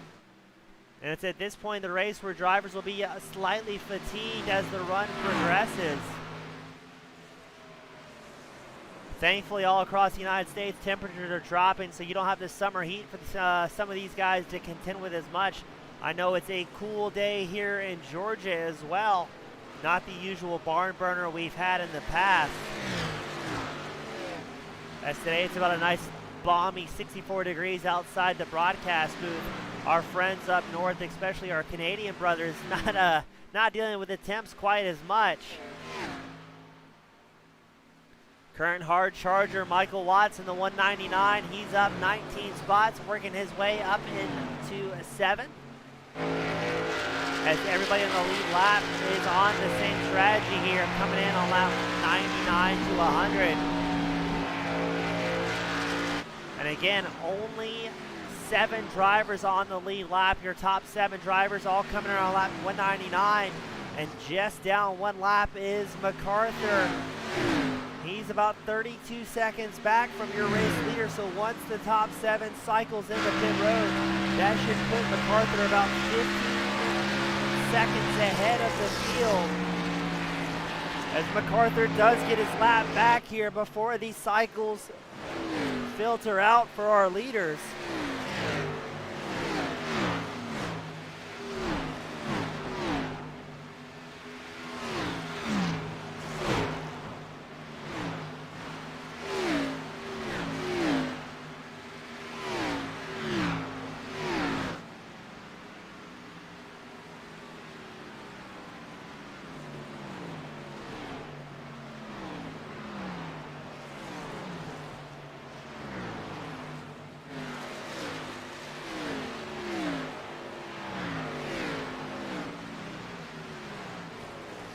Thompson and Milligan come down pit road on lap 148. That'll be their final stop of the night. Jess Vaught will join them. Robinson, Hess, and Ogle are going to stretch out a little bit farther. I take it back. Robinson comes down pit road. Let's see if Hess does and Ogle does as well.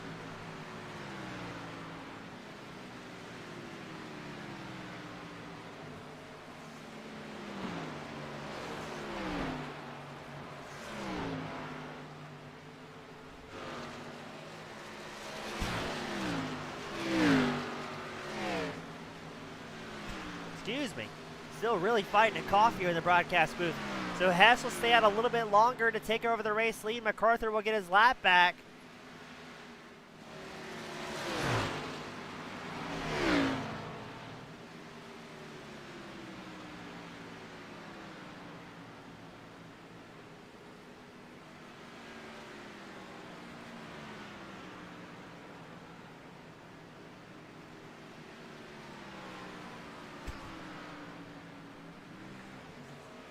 Hess comes down pit road for his final time of the night.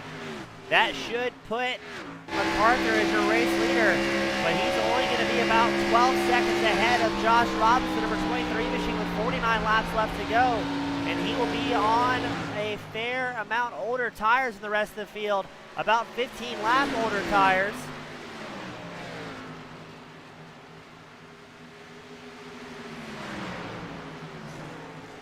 So this is the question for all of our viewers. Will MacArthur be able to save the tires here and bring home a win out of nowhere on strategy? Or is Robinson about 10.5 seconds back going to be able to come out and maybe put down a performance and bring home another win?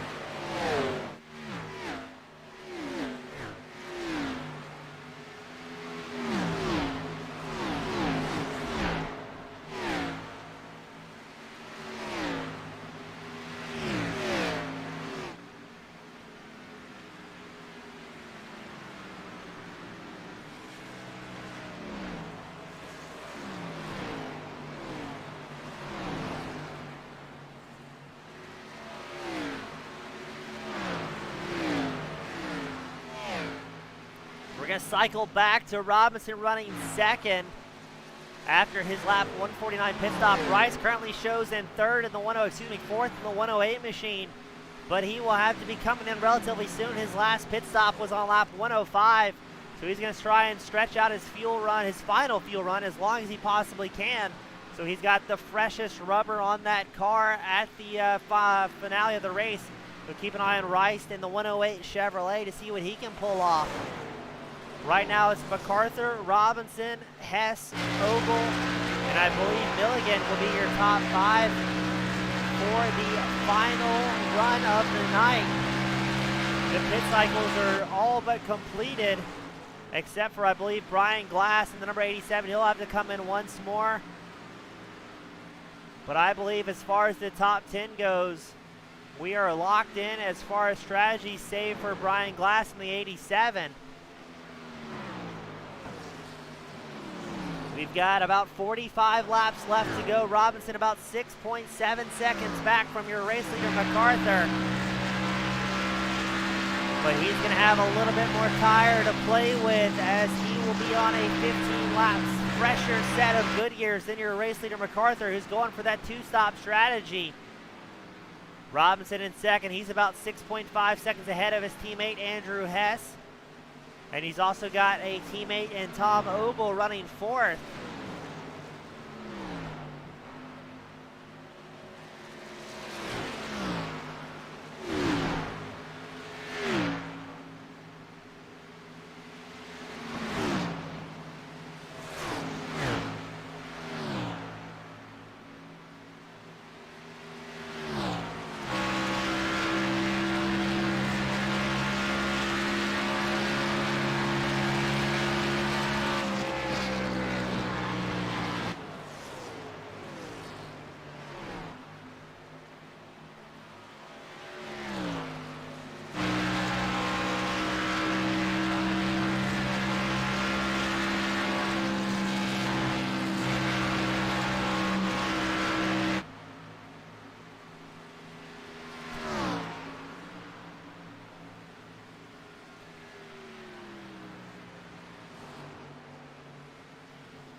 Just about 4 seconds separating MacArthur from second place Robinson.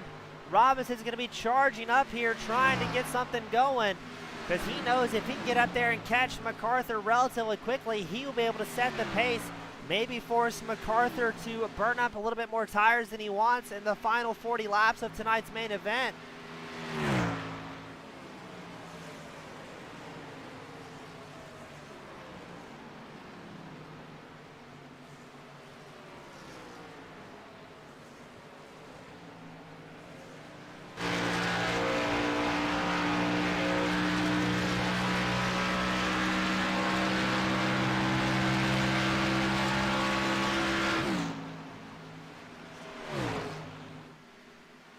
Other notable battles on track is Watts looking for a first top 10 debut with his return, as he is right behind Jess Vaught in the number 10 machine. Both these drivers seem to be on the same tire strategy, coming around lap 148 for Vaught and 149 for Watts.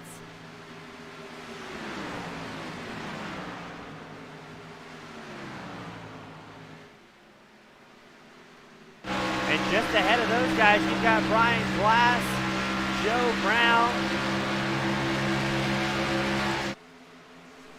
As Watts cutting through traffic, getting around Glass, the number 87 machine. So Watts will work his way up into ninth, still pressuring Jess Vaught in the number 10 machine to see if he can sneak away an 8th place finish now.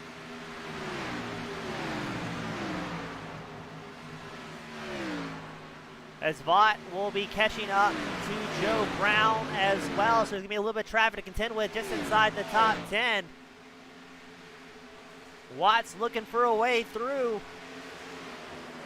Going to play it safe, maybe have Vaught be the first driver to cut through traffic here.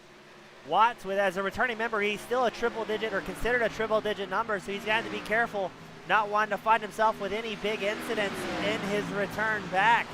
These guys have the maximum incident points per lap system that they use to deem drivers safe or unsafe.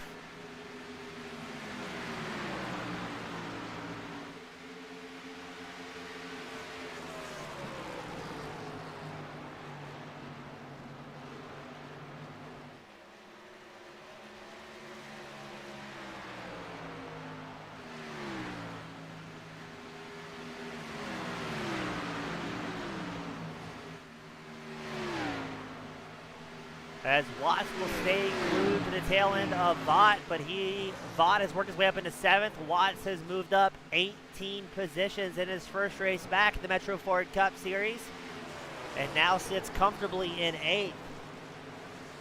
We're going to go back up front, though, as Dwayne MacArthur has some pressure from Robinson. Robinson within striking distance here, only 0.6 of a second back from your race leader, MacArthur. Now both of these drivers should be able to make it to the end on fuel. As you watch Robinson and the number 23 machine second on track, cutting through lap traffic, following MacArthur through Gary Kipfer. We've got 9 drivers on the lead lap here, and this will be the battle for the lead between MacArthur and Robinson. Two very different tire strategies. MacArthur wanted to gamble with a 2-stop race, possibly banking on a caution to get everybody on the same strategy, but it's not going to come out quick enough with 35 laps left to go. Robinson pressuring your race leader, MacArthur. MacArthur's last time by a 32.22, Robinson with a 31.8. Let's see if MacArthur picks up the pace, or he's going to keep that tire strategy in play here. Not wanting to burn it up too early into the run. He's still got to really stretch those tires out. As Robinson came in a lap 149, MacArthur 135. Robinson will take over the race lead here.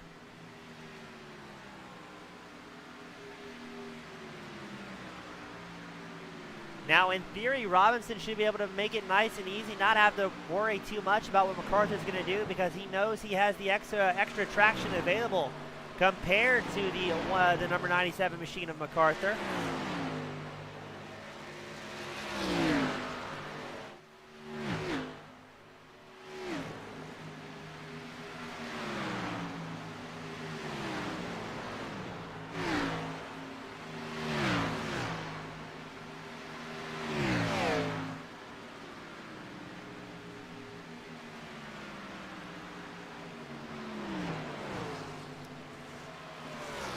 But we've made it 100 and almost 70 laps under green flag racing. Currently, it's Robinson, MacArthur, Hess, Ogle, Thompson, your top 5. All 5 of those drivers are in the playoff round trying to score some much-needed points. Will MacArthur be able to hold on to a podium here with the tire wear? Or are we going to see the likes of Hess, Ogle, Thompson, maybe even Milligan work their way up and try and get around the number 97 machine as the 23 of Robinson extends his lead over MacArthur, stretching it early to about 0.6 of a second. Now, we are not expecting any more pit stops here today. Everybody should be able to make it to the end comfortably on fuel. As we have a bit of a hiccup in the broadcast booth, we'll try and get that corrected and back underneath us.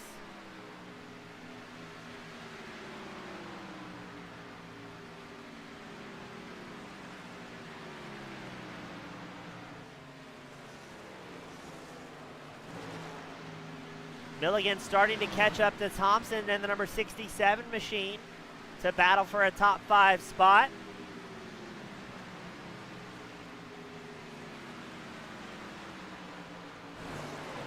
Both Thompson and Milligan are in the chase playoffs for this round. Again, as a reminder, the chase drivers are MacArthur, Ogle, Robinson, Hess, Milligan, Thompson, Kipfer, Lynch, and that rounds out the current drivers we have in the playoffs. But again, they've got tonight 2 more rounds. We're going to whittle it down to only 4 drivers in the playoffs. And right now it's Robinson, MacArthur, Hess, and Ogle inside the top 4 as far as playoffs and overall race goes today. But I think the biggest talking point is MacArthur going to be able to hold on to it with that tire strategy. 29 laps left to go, 28 laps as Robinson crosses the line. Or are we going to see MacArthur, our fast Canadian friend, maybe slide down the standings ever so slightly as he has drivers with 15-lap newer tires behind him?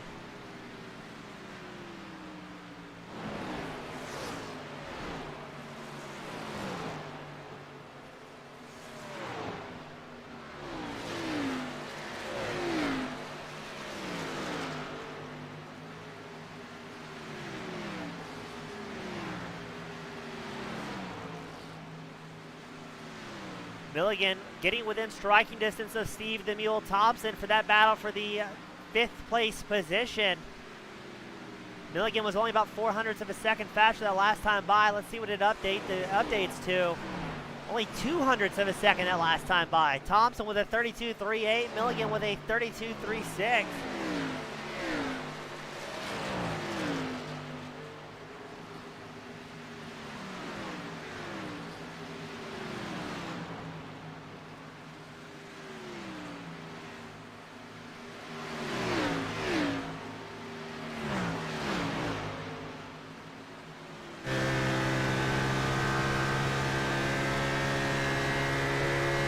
As you're on board with Patrick Milligan, the E-Metro Ford driver, he's got Steve Thompson in his sights.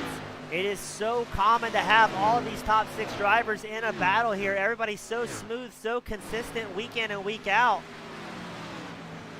Some of the cleanest and goofiest drivers I have the privilege of broadcasting. A big online dysfunctional family here at the Old Bashers Racing League, and I couldn't think of a better way to spend a Sunday afternoon, but with 30 of my favorite, slightly older but very talented drivers.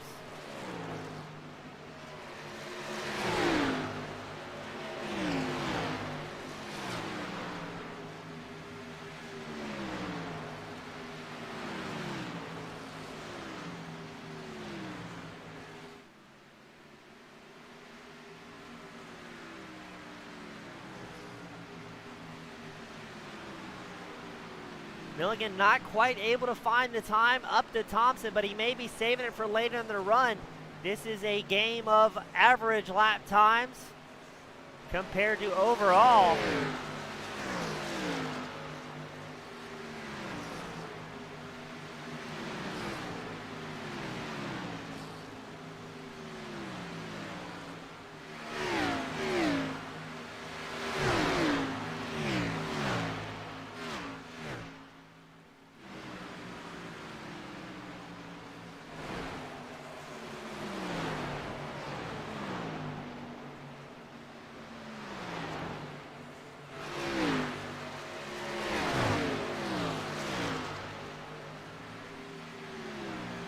As Thompson has the draft of several competitors in front of him, going to help pull that number 67 up, trying to stay away out of striking distance of Milligan. He's going to get around Lindsay in the number 24 machine. And I believe that may be Rice and Glass. No, it's Hoskins that's going to go down another lap in the bright pink 66. Always easy to see Dode out on track. A very easy car to spot in the fluorescent green and yellow.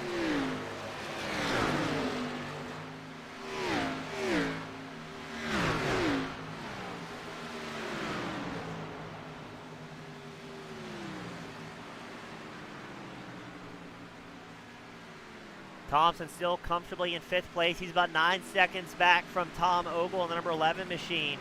Up front, it's still Robinson, MacArthur, Hess, Ogle, Thompson, rounding out our top 5 late into the race here at Texas.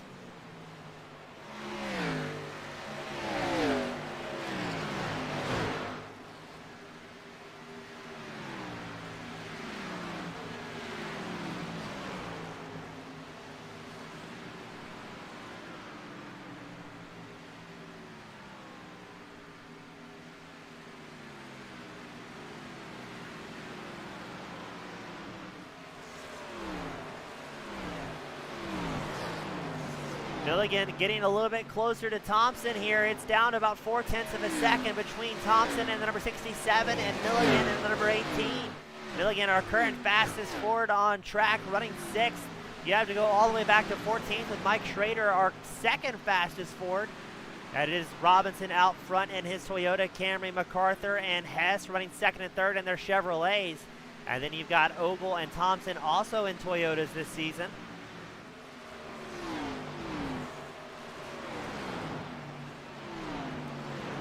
$20 laps left to go.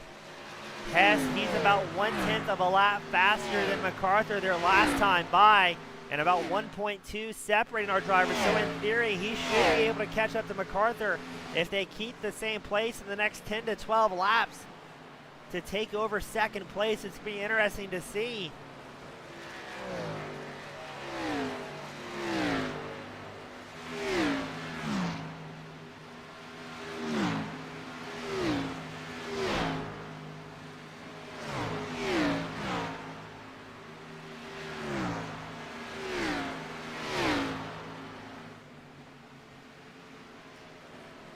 As you're watching Andrew Hess in the number 54 machine up 4 spots, looking very good to help out his playoff points. Brian Glass, the number 87 machine, he comes down pit road for a late pit stop, his final pit stop of the night.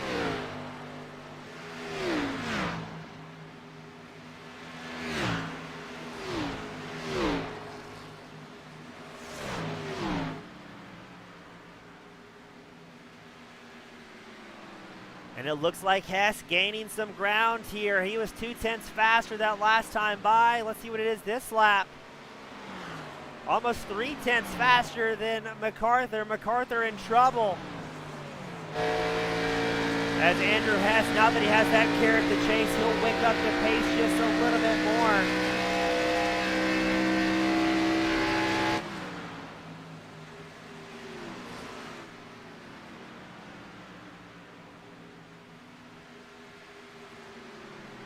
And this will be the battle for second between MacArthur and Hess. Two very different strategies. MacArthur's going to hang on for dear life. The last thing he wants is his friends over at the opposing team of Team Miata to make it a podium sweep here today. And especially as we get ready to whittle it down to 4 competitors for the championship. Every single point matters for these drivers.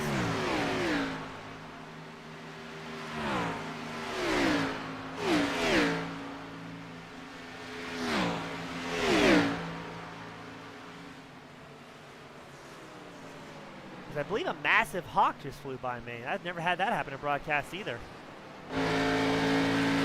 On board with Hess, 2/10 separating him between MacArthur.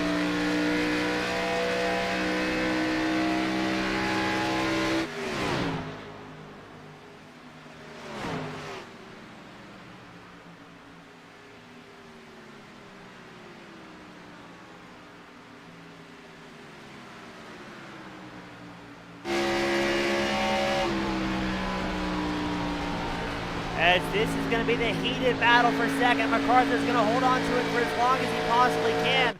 But Hess, with those slightly new tires, is going to look to the inside line, down the back stretch, see if he can work the side draft of MacArthur. Going into turn 3, Hess should have the line here. He gets a nose in, and he will get by relatively uncontested against MacArthur to move his way up into second place in the 54 machine. He's still about 4.4 seconds back from race leader Josh Robinson. But with 13 laps left to go, MacArthur is looking to be in a little bit of trouble here. Maybe he was gambling on a few more cautions tonight and not expecting it maybe to go green the entire way around. But MacArthur with a 2-stop strategy, looking good for a podium. He's about 3.4 seconds ahead of Tom Ogle.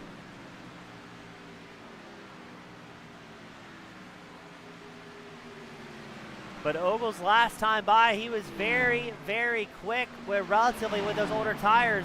Ogle clicked off a 32.96. No, Ogle has lost about 0.4 of a second to MacArthur the last time by. MacArthur with a 32.58, Ogle with a 32.96. I wonder if that's the traffic he's having to deal with here, as now he shows just ahead of Titanium Everhart. Our good friend Mike, he's running 20th on track, down 2 spots from where he started, but having a good, clean night so far as well.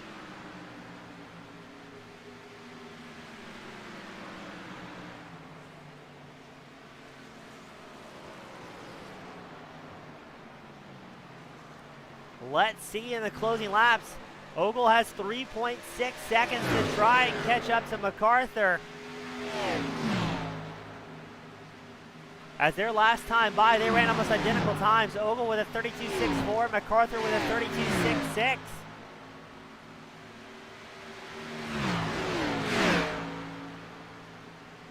As your race leader Robinson knows he's got a pretty comfortable gap, it's time to use up all the tires. Your race leader with a 32.39 his last time by, finding some pace late in the run.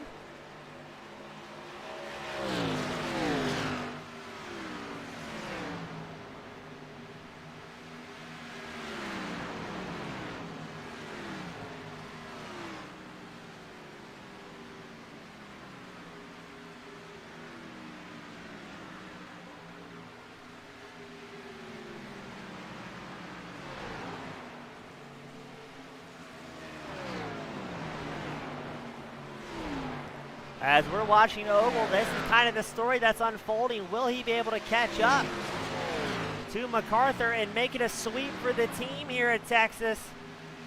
We would absolutely never hear the end of it from those guys. All the drivers over at Team Miata, just a great group of guys. Really, that's everybody here at the Old Bachelors Racing League in the Metro Ford Cup Series, but they've got a guy running a pumpkin spice theme, Tom Ogle. How can you not like him?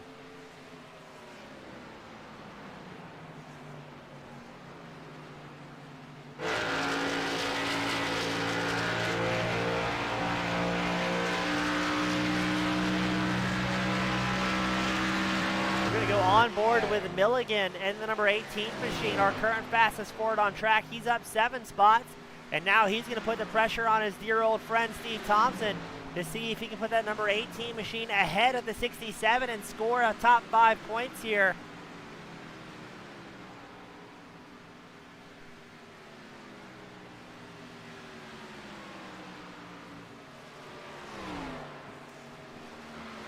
Here comes Milligan putting the pressure on the number 67. Only 7 laps left to go for these competitors.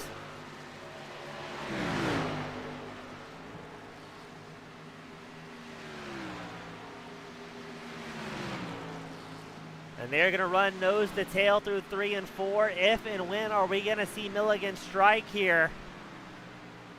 Because he knows if he jabs too early, it'll really slow down the momentum. It can take several laps to regain that speed. But if he waits too long, Thompson may be able to throw a block and keep Milligan back in 6th place.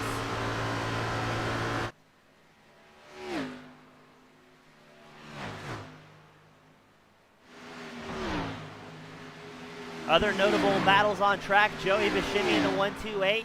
Trying to chase down Kipper, who's about 4/10 ahead of the 3-digit of Buscemi. This will be the battle for 14th you're watching on screen. Buscemi, again, a newcomer to the Metro Ford Cup Series, signified by that triple-digit number, but he's been very clean, very fast, and very fun to talk to through his limited time we've had able to interact with the driver of the 128.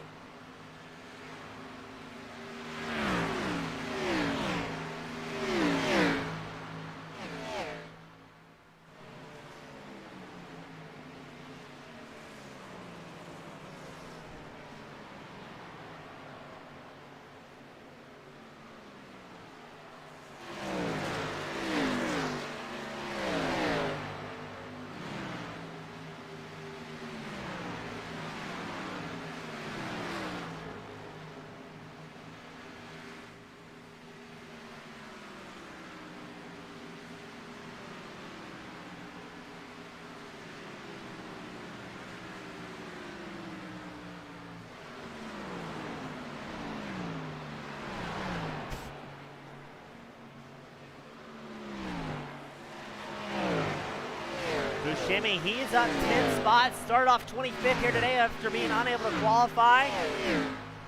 And now looking good in 15th. Steve Thompson still trying to hold off Milligan in the remaining laps. We've got 2 laps left to go. It's Robinson, Hess, MacArthur, Ogle, and Thompson, your top 5 here today. It's looking good for MacArthur to squeeze out a podium.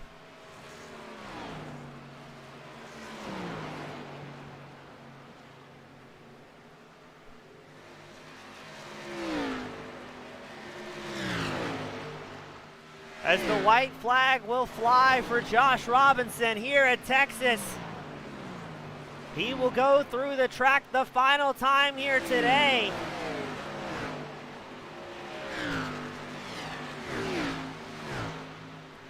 But it seems like that 3-stop strategy worked out very well for the pilot of the number 23, not having too many issues here today.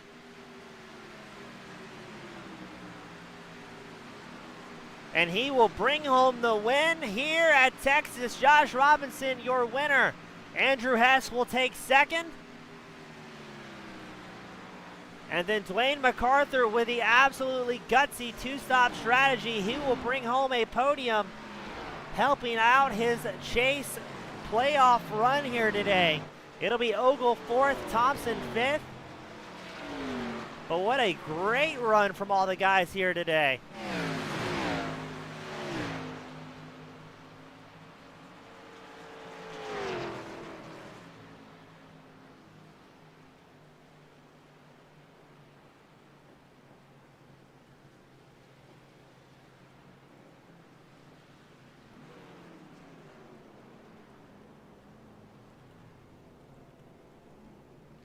As we're going to line our drivers up for their mandatory fun picture, beatings will continue until morale improves.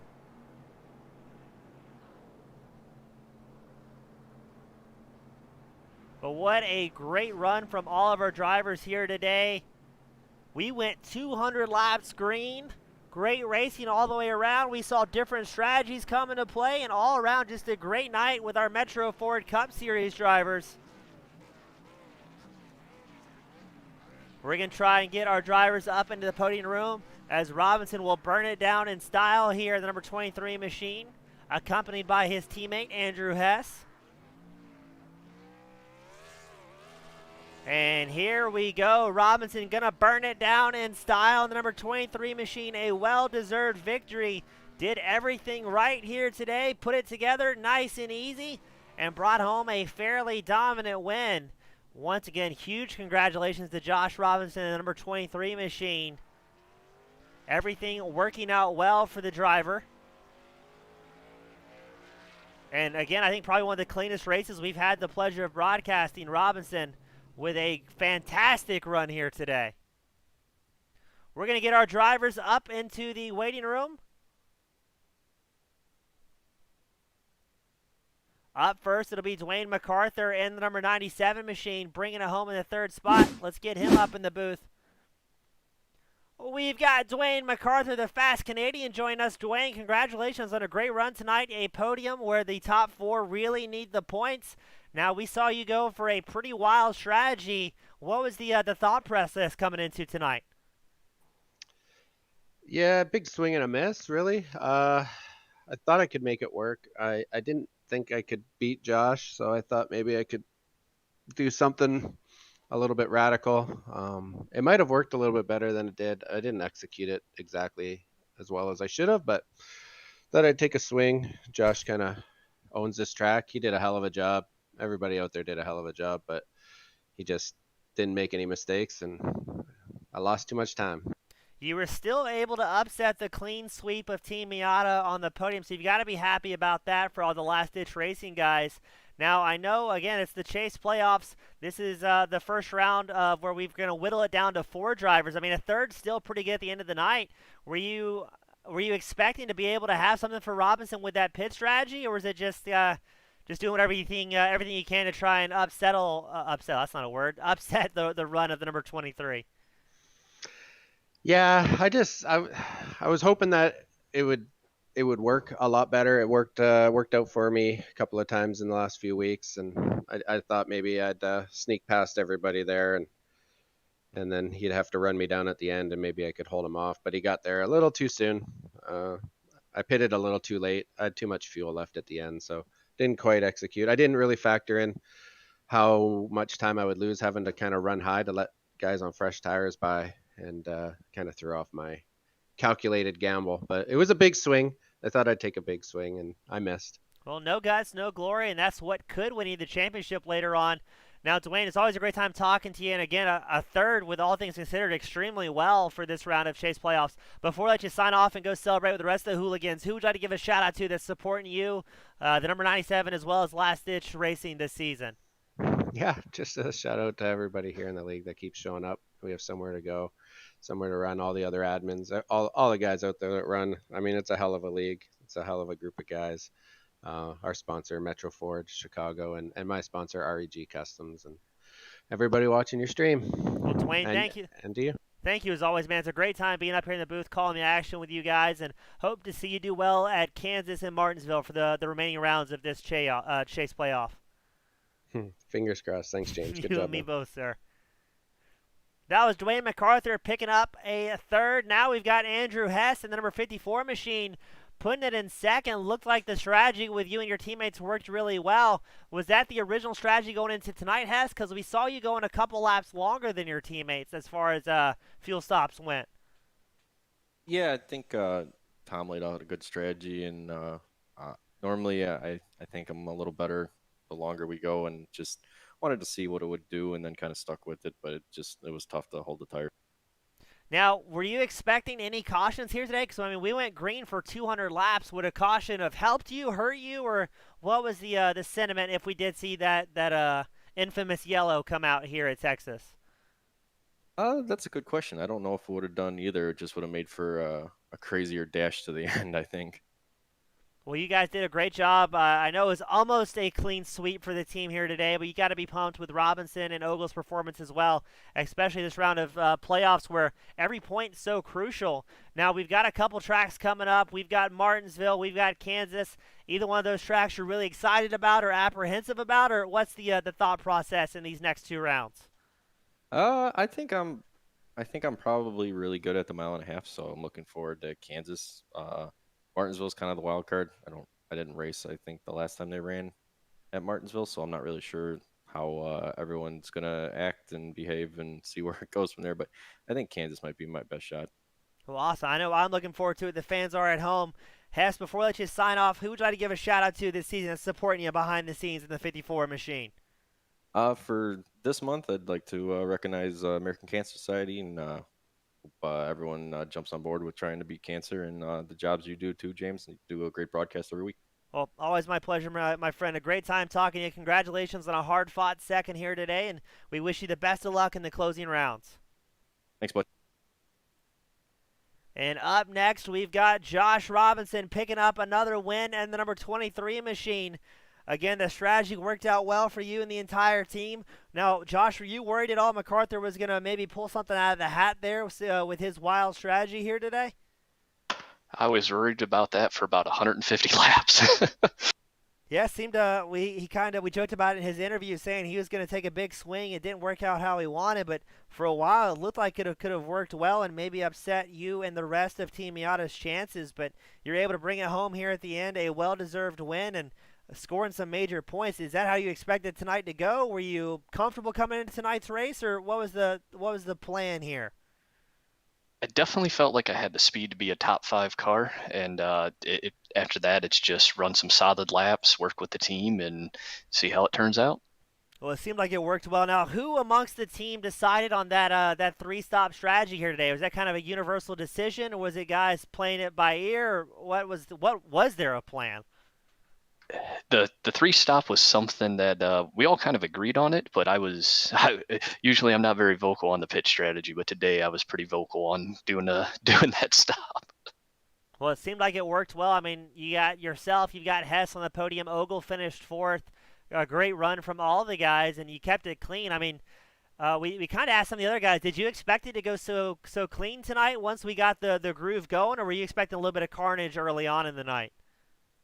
It is definitely not abnormal to go full green flag in this league. Got a bunch of clean guys, bunch of guys showing respect, and just all around good fun racing.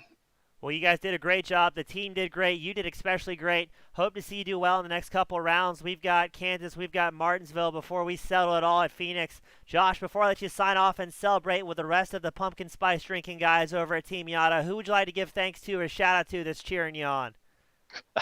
My teammates, Tom, Andrew, and Joe, and then the OBRL for putting on this good league, and you for doing the broadcast. Josh, my absolute pleasure, man. Congratulations on another win. It's been a great season, and we're wishing you the best of luck in the remaining rounds of the Chase playoff. Appreciate it, James. Have a good one. You as well, sir.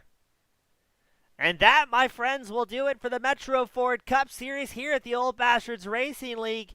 We went green for 200 laps around the mile and a halfer. Great competition, great friends, and things are going to get mighty close in the Chase playoffs. We've got 2 more rounds before we whittle it down to 4 drivers for the championship. As always, on behalf of the Metro Ford or eMetro4.com for sponsoring this series, the Old Bastards Racing League, as well as Team Goon Squad Broadcasting, thank you all so much for tuning in, spending your Sunday afternoon with us, and we'll see you next week at Kansas. Have a great evening, everyone.